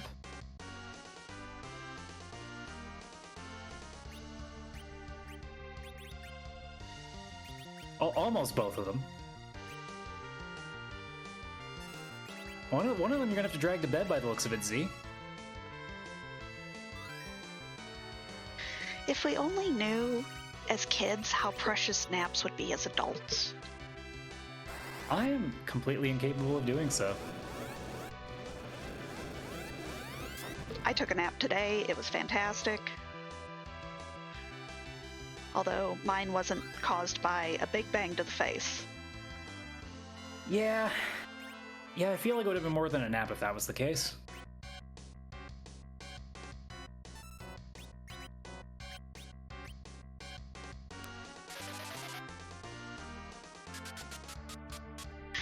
And it looks like some members of chat are trying to solve this Sudoku while the fight's going on. Well, you folks have fun with that because I'm good back here. I'm good here in the booth just watching, okay?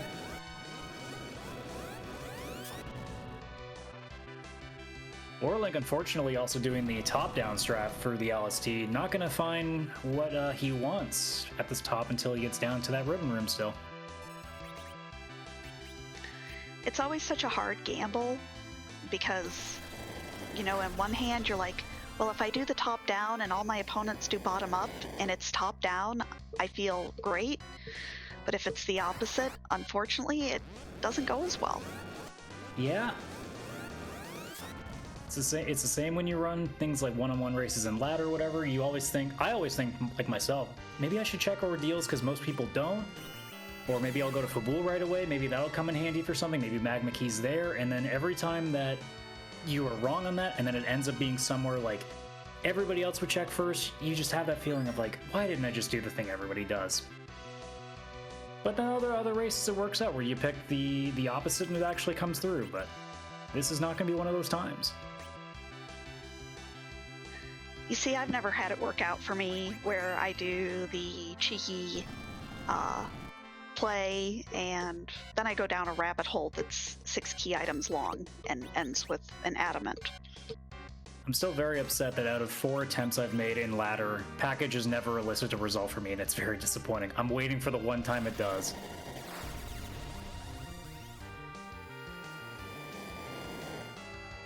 But sure, you can have a lot of failures, but if you have that one, you can at least sit on that one forever. But until then, it's 0 still, which means it's not very useful, is it? Yeah, unfortunately. It looks like Nth also noping out of Z at this point to do a little bit more grinding as well, so.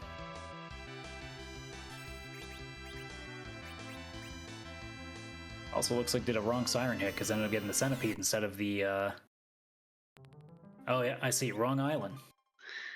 There's some cheeky places that you can go, but unfortunately that's not one of them.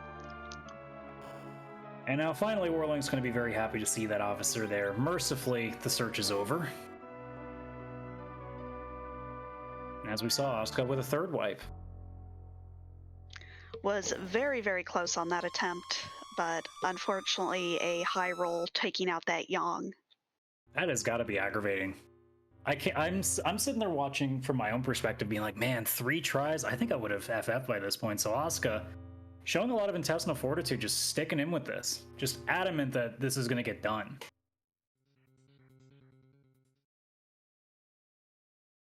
And at this point, on a 4th try, I really hope she does. Gonna put that much effort in, you should get some reward for it. Yep. Chat, Asuka is clearly going for a spirit bomb here. Everybody give her energy. Let's go. Gotta get one more DBZ reference in before this is done. You see, I don't know the references because I never watched it. And I'm doing it right. If the person next to me has no idea what I'm talking about, I'm doing my referencing right.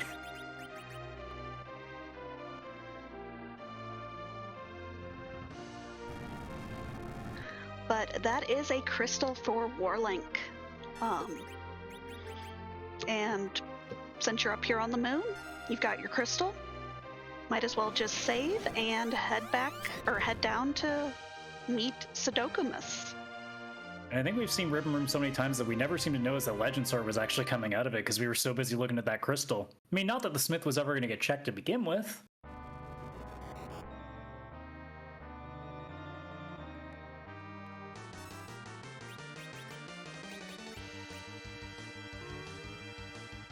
And with that grind in, yeah, I would feel like Warlink's probably a little better off going into this fight. You only got your mages basically sitting at 60. I think that's pretty good. Throw rocks! Throw rocks! Don't throw rocks, it's a bad idea. I mean, if Z throws rocks, it's usually good. Yeah, but if you throw rocks at Z, he gets upset. Yeah.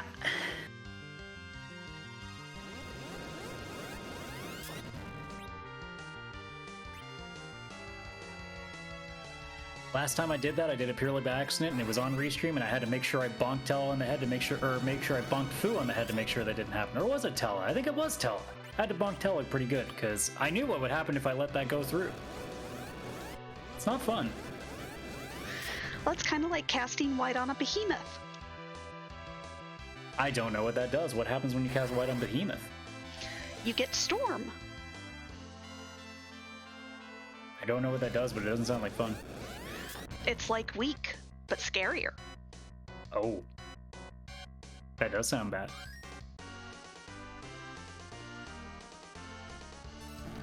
I may or may not have convinced some friends the first time they played this to do exactly that.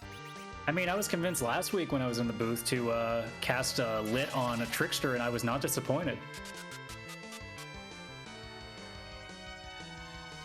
Well, I mean, he says he's weak to lightning. He's not lying.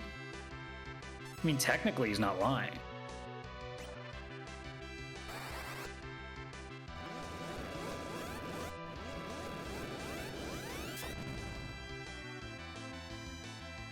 But we have, in just a minute here, all 3 of our runners in the same Z fight. All right, chat, you told us you were working on that Sudoku puzzle. You're gonna have 3 versions of it up on the screen. I expect some responses to the end of this by the time this stream is done.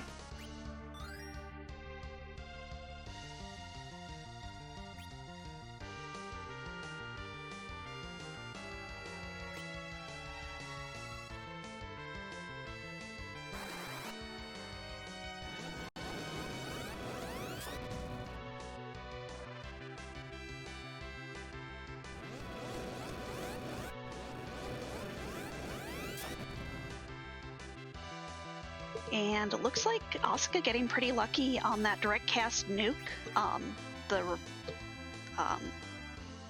The counter nuke hitting the Yang that was star veiled.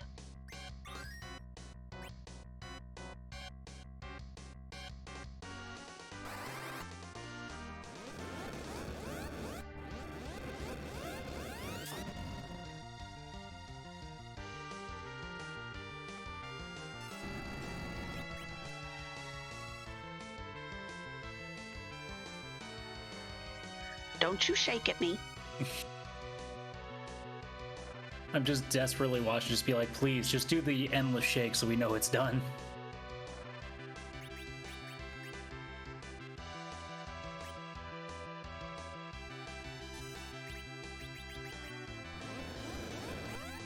I think Asuka was thinking quite really hard about wanting to use that crystal there.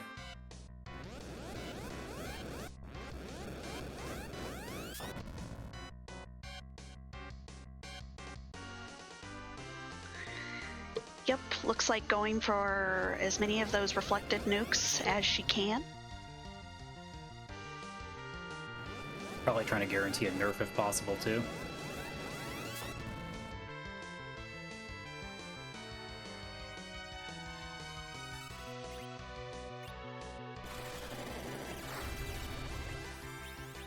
We're gonna see if that pays off or not. We don't want to see another bad roll again. That is okay.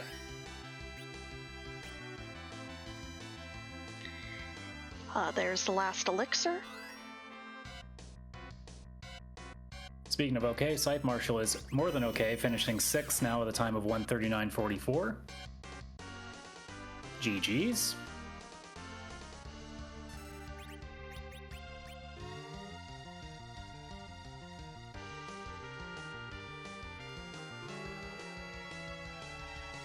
See, Asuka, the last of her star veils are now gone.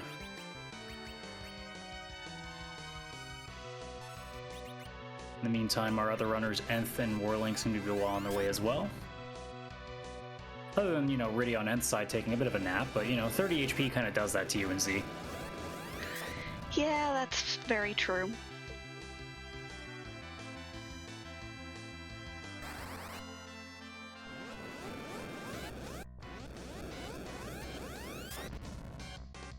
More nukes coming out.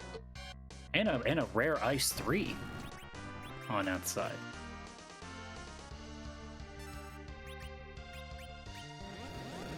Well, sometimes you gotta do damage any way you can.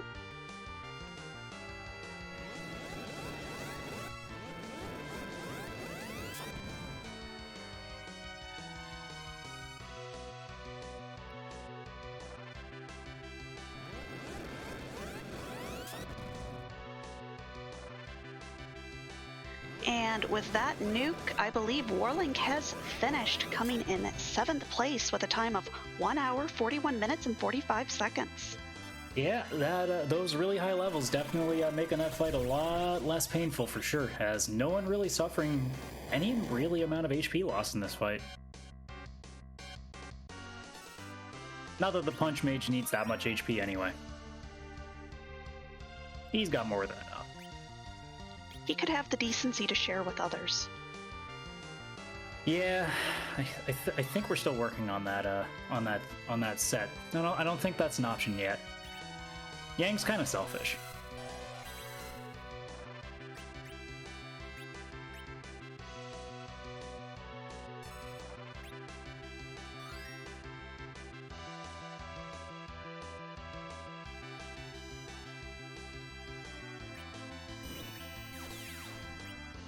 But while we wait to see if we can get Warlink in for an interview,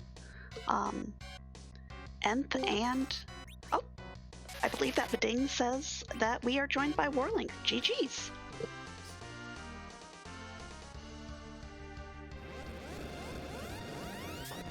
So, quite a lot of searching to find that officer finally in the ribbon room, eh? For starter, I thought the objective was carrying guards when I saw him in Mesquite. I was like, wow, this is going to be a really fast scene. And then double check my track is like, oh, paper guards, not. Baron guards. So Baron guards. So it's like, oh, that's sad.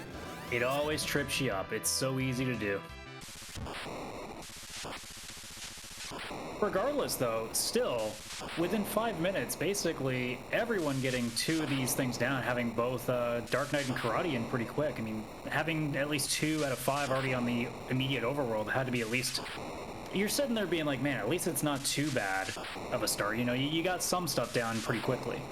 Yeah, but this is Hoaxie and Aquaman being a King Queen. It's basically, when I got there, I was like, man, I am really behind because I just basically cleared everything just to be a little bit, just be really cute and all that stuff, but it didn't pay off, and I felt way behind the whole time. Well, it works both ways. You take a hook route and you're just expecting the worst, so you prep for it, and then you see Octomam and Mage Assist, and you're like, oh. I mean, I'm happy this hook route's easy. I'm not happy about how much time I spent on it. Yeah, then also at that time I pulled the adamant armor out of Evelyn, and Fu is already powered up with Quake and Nuke, so can go through whatever's down there, and Leviathan was going to keep Evelyn, so it's pretty good stuff. So I should have died earlier, but I was one of those things of I want to check, go clear everything just to make sure that, hey, there's a magma keys hidden somewhere. This isn't a hook route seed.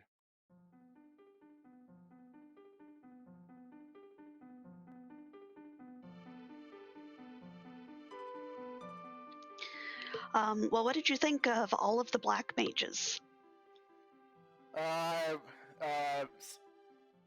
Bruce basically carried the whole team, and when I got down to Dwarf Castle, I don't know if you noticed, I kept pounding down because I think I had the darkness or something like that, or at the point I'm within range shot range. I'm going to keep him down as much as I can on darkness. Not like 10 p.m. Doing one to get pound slingshot and just try and do a grind and hope one of the 2 bosses up there, and well, it's revive and kill them. At least it's not over up there that I don't have to face. Yeah, there definitely were some worse outcomes. That's for sure. Yeah, Ogopogo, and if I didn't have Fu with nukes early, I would have just have found Twin Harp early. Twin Harp is high magic defense, so basically Yang has to carry that whole fight. So I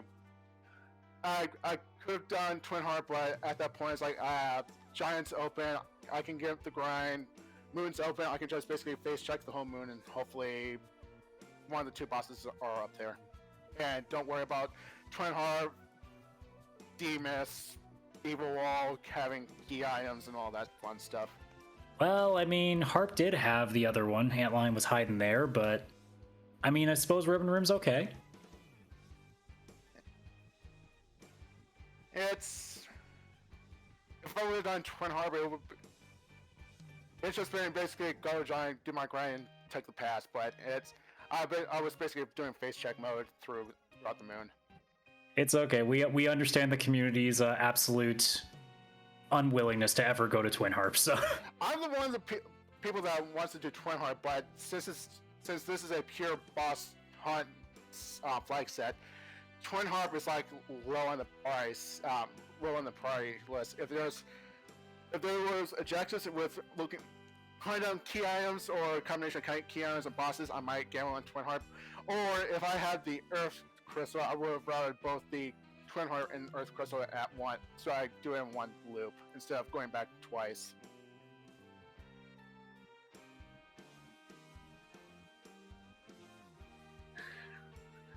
Well, did you have any last-minute thoughts on this seed?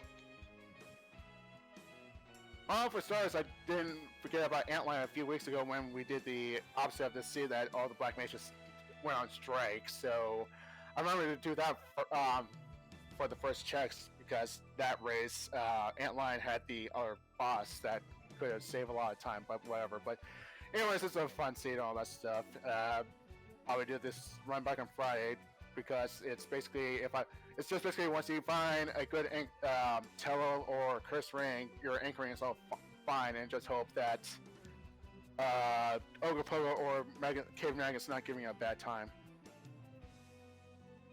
Yeah, absolutely. GG's on the run again. Thank you so much for putting on a show for us, and enjoy the rest of the night. Thank you for you two commentating this race. Thank you, Karma, for rolling this seed. It has some jokes in the beginning, and then everything else is just basically just running around where's the bosses and all that stuff. And thanks to Doubleword for lining up the buttons. And with that, everyone out there, have a good night. Have a great night.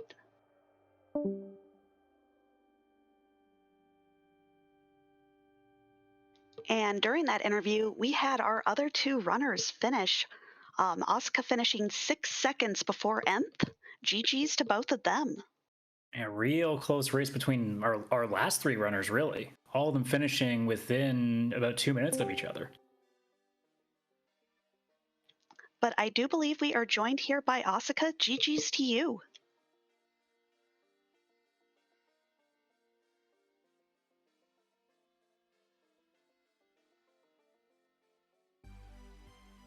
Asuka, my queen, I just gotta say, thank you. Thank you so much for validating me for saying, please do somebody do Twin Harp, and it actually paying off. Gotta get my headphones actually working.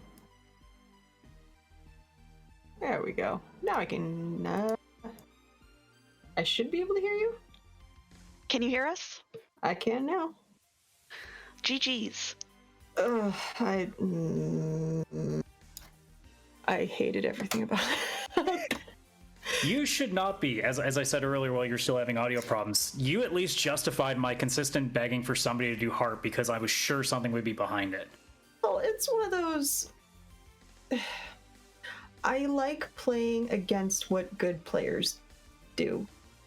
And a lot of the good players are notorious for fading Harp. So you bet your butt I'm going to get to Harp as soon as possible in hopes that I can pull out something cheeky. And then the seed reminded me that I'm stuck with a whole bunch of mages, which are absolutely useless in the game Final Fantasy IV, and I was stuck doing Foo and Friends.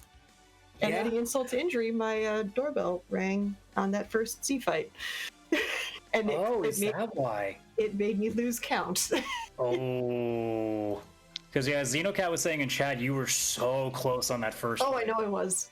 I like I said, I had the count going, and yeah, dinner arrived. So you're saying it's food's fault? I mean, don't get me wrong, the pizza I'm currently eating is good, but Was the pizza worth 30 extra minutes? I was stuck playing a seed with mages. I mean, pizza makes everything seem better, so... Yeah, it doesn't... yeah. I've got to know, and the chat might want to know too, what's on the pizza? Cheese, barbecue sauce, chicken, and pesto. Basically things that my dentures can kind of handle. That still sounds magical to me. Oh. Speaking of magic, though, having 2 out of 5 objectives really early, how was that feeling, seeing the overworld clearing off a good couple of objectives for you? With how badly I started, I figured there was probably going to be people finishing sub-hour, and I would be stuck around the 2-hour mark. But I'm also someone that starts every seed completely acknowledging the fact that everybody is at least 20 minutes ahead of me, and I have no chance of catching up. I mean, our first runner was 107, and in all honesty, apart from the doorbell kind of messing you up, you probably would have been the first finisher tonight. So, you know, you say that, but you caught up real fast making that Twin Harp gamble. That's because nobody checks Harp! Come on, people!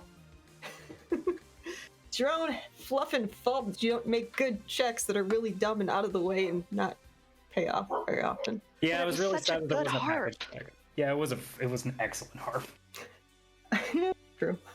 I was saying at the beginning of the stream, actually not at the beginning of the stream, once everybody was doing Warp Glitch, I went, oh, please let Package and Luca Key have the last 2 now. Oh, I was begging for it, but we got neither. It was very sad, but I'll take Harp. Oh, if there was a package at any point, I would have instantly gone there too. You would have. That's why it's like you saw me do whatever the vanilla spot is for Zot 1. I saw Bag in there. I'm like, yeah, this is a stupid idea, and only idiots would make this check. That idiot. Let's go check. But at that point, I was already set on going to harp, so I figured I'd 2-for-1 it. I have learned well from you, Sensei. I know to make really bad checks. No, don't make really bad checks if you will win. Be like the good players. I said earlier on stream, look, package hasn't worked yet, but the one time it is, I'm selling that for the rest of my time in this community, so. That's pretty much what happened to me when I... That's why I jokingly say it's like, hey, I made a package check, and then the next season Supermarket Sweep banned boss hunts. It's like, hey, I take credit for that one. But, I'm just, mages. Ugh. That was, the heroine robe was nice early. I'm like, sweet, I can have a not mage. Woo.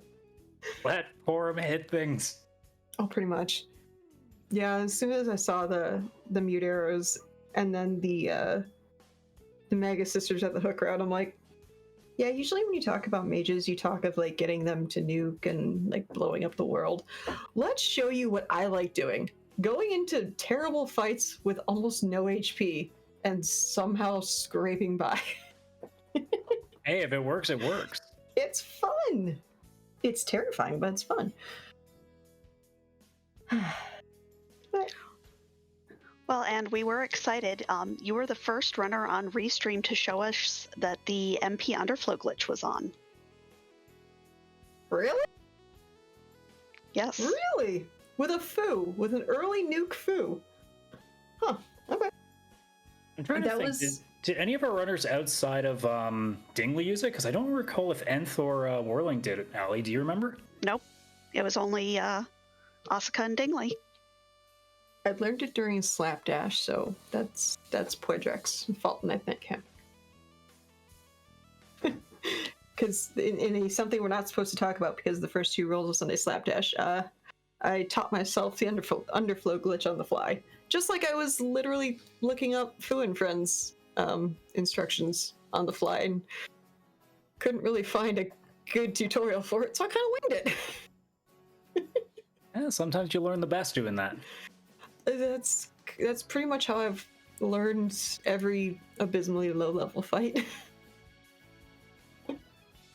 But I got through it. The pizza's good. I bought my carrot. Yay. Well, I mean, it obviously could have been better for you, but the fact that you A, finished and B, stuck with it as long as you did is just a testament to the kind of fortitude that you do show us on Restream, so we do appreciate that, and GG's for the runs, but we will let you go, unless you have any last-minute thoughts now that I say about it, because we didn't give you a chance to finish up. Fluff. So, Doubleward, good job tracking. Allie, CS, good job comms. Karma, good job restreaming, and if y'all haven't given Karma some love, I don't know how badly everything caught on fire for him, but this is his first restream, and being a proud member of the Restream Dungeon, yeah, I like seeing new restreamers, because that just means less work for us. Oh, I see. Showing your Only- true colors, I see. Yeah. Share the love. But yeah, GG's everybody. For being stuck with mages, it was fun. And check your twin harp, y'all. Yeah, you're the only one tonight, so GG's for giving the people what they want, and enjoy the rest of your night. Guards. And most important, the Kaipo guards? Oh, yeah. Oh, the officers, you mean? They were at Ribbon Room. Ew. Wait, was I the one that didn't find Darkness? Oh, where was Darkness? Where was Darkness, Allie? Why am I forgetting? Tower Probably. Key. Oh, Ah. Super Cannon, that's correct. check the harp! Check the harp!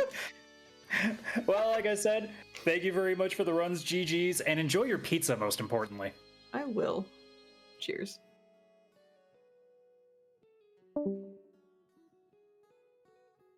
And as we potentially wait for Nth, our Nth is here. Just in the meantime, though, Connie Nuri Housewife finished off our race in 10th at 1:55.25. But yes, Nth is joining us. GG's for your run as well. How was it feeling for you running with nothing but bosses and mages tonight? probably about as well as it looked. I mean, my goal tonight was I sort of went in and was like, oh, how needlessly aggressive can I be in trying to get through this? And the answer is apparently not as hard as I went in that. So that was a little bit of a problem. But once I got through the little speed bumps, everything was fine.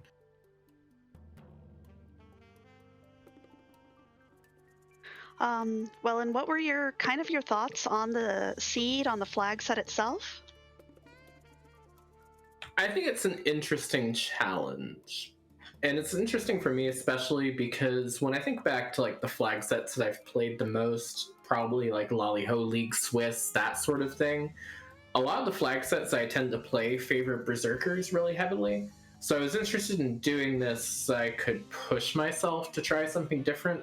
And I think it definitely, if you're like someone like me who just every time Berserkers are an option, you just go Berserkers by default, should probably try this flag set as a good way of getting around it. As far as the seed goes, it was kind of laid out in a weird way where I feel like I took a bad path through everything. And that led to some really weird situations that everyone else probably avoided. But on the whole, I mean, it was interesting. There are probably many different ways, as I just sort of heard from the last interview. Harp being an option. I was gonna say, never of found the course you harp. took the bad route. You didn't take harp.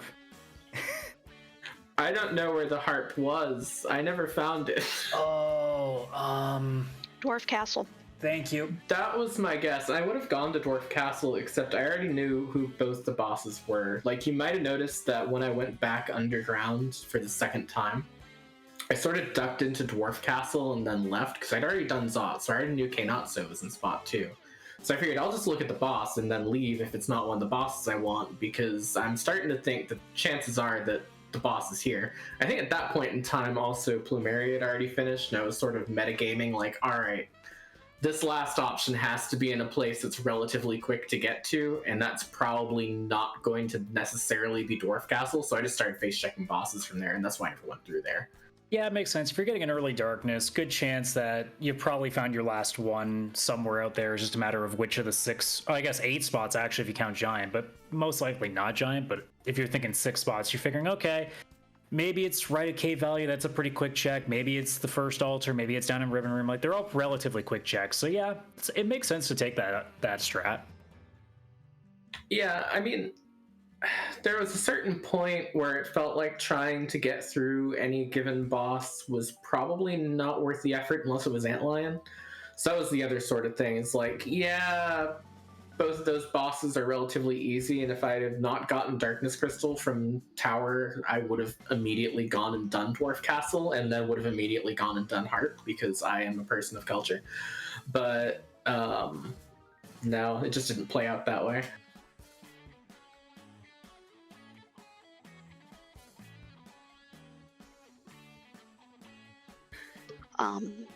But all in all, any last minute thoughts on this seed? I'm really looking forward to seeing if Friday's version of it will be a little bit kinder. I felt like there was some kind of little bits of rudeness, like the gauntlet at the top of Mount Ordeals, when just every good offensive spell on Fu is buried just in the sort of way that you probably won't get them right before Ordeals.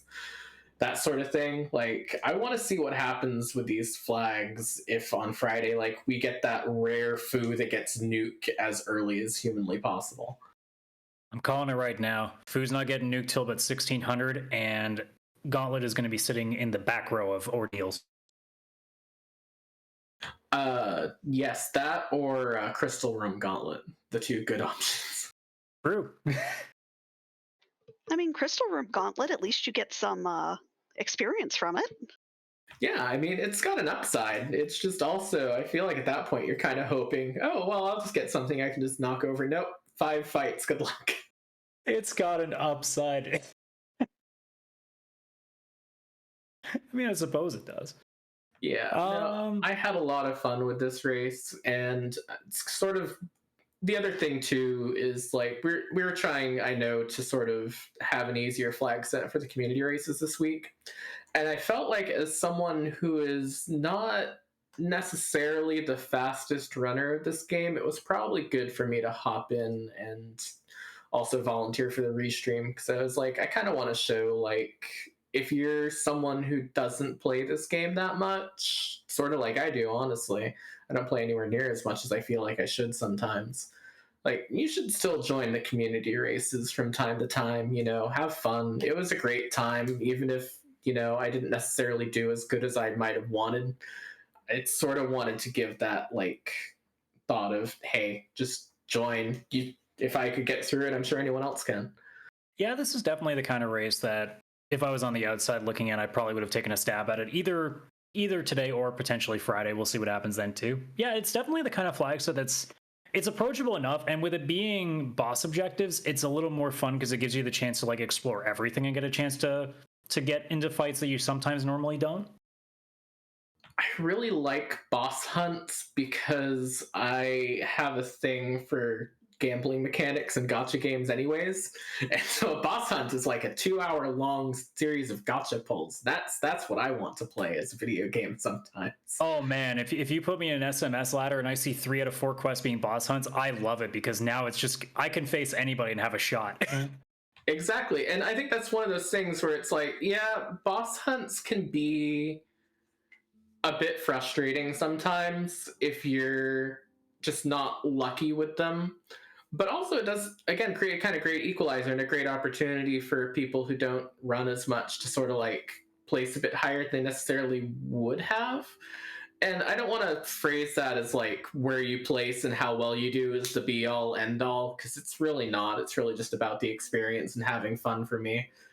Save the competitiveness for the tournament sort of thing. But no, I love boss hunts because of that, because it really is just the sort of way that you see people sort of sneak in dramatic wins that they might not otherwise get.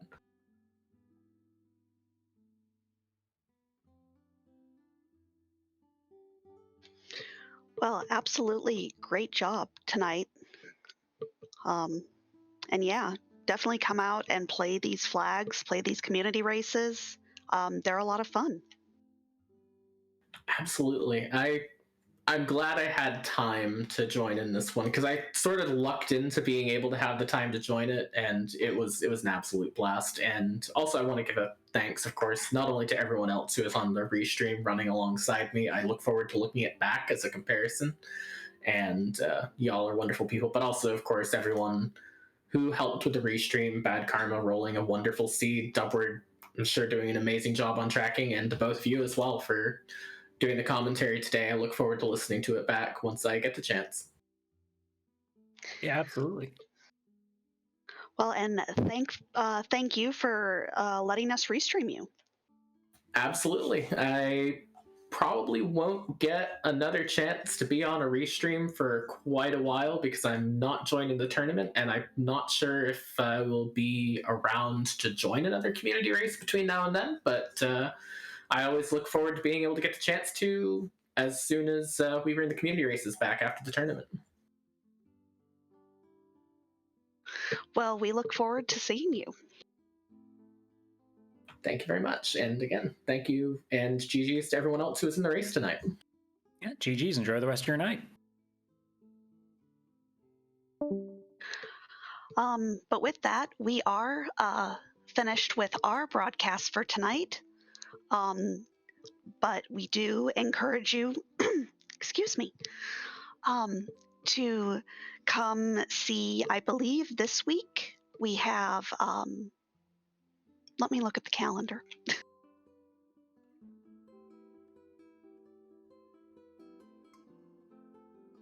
Our next broadcast is going to be on Thursday. It is our Pink Puff League at 8 p.m. And then we'll, of course, rehash this same flag set at 10 p.m. on Friday. But in the meantime, we are going to send you off for some more free enterprise fun with Martin Broadcloak doing some Adamant Cup practice. But I am Alicel. Again, a huge thanks to my co-commentator, CS Radical. And of course, Bad Karma and Dubword doing the behind the scenes. We hope to see you soon. Have a great night.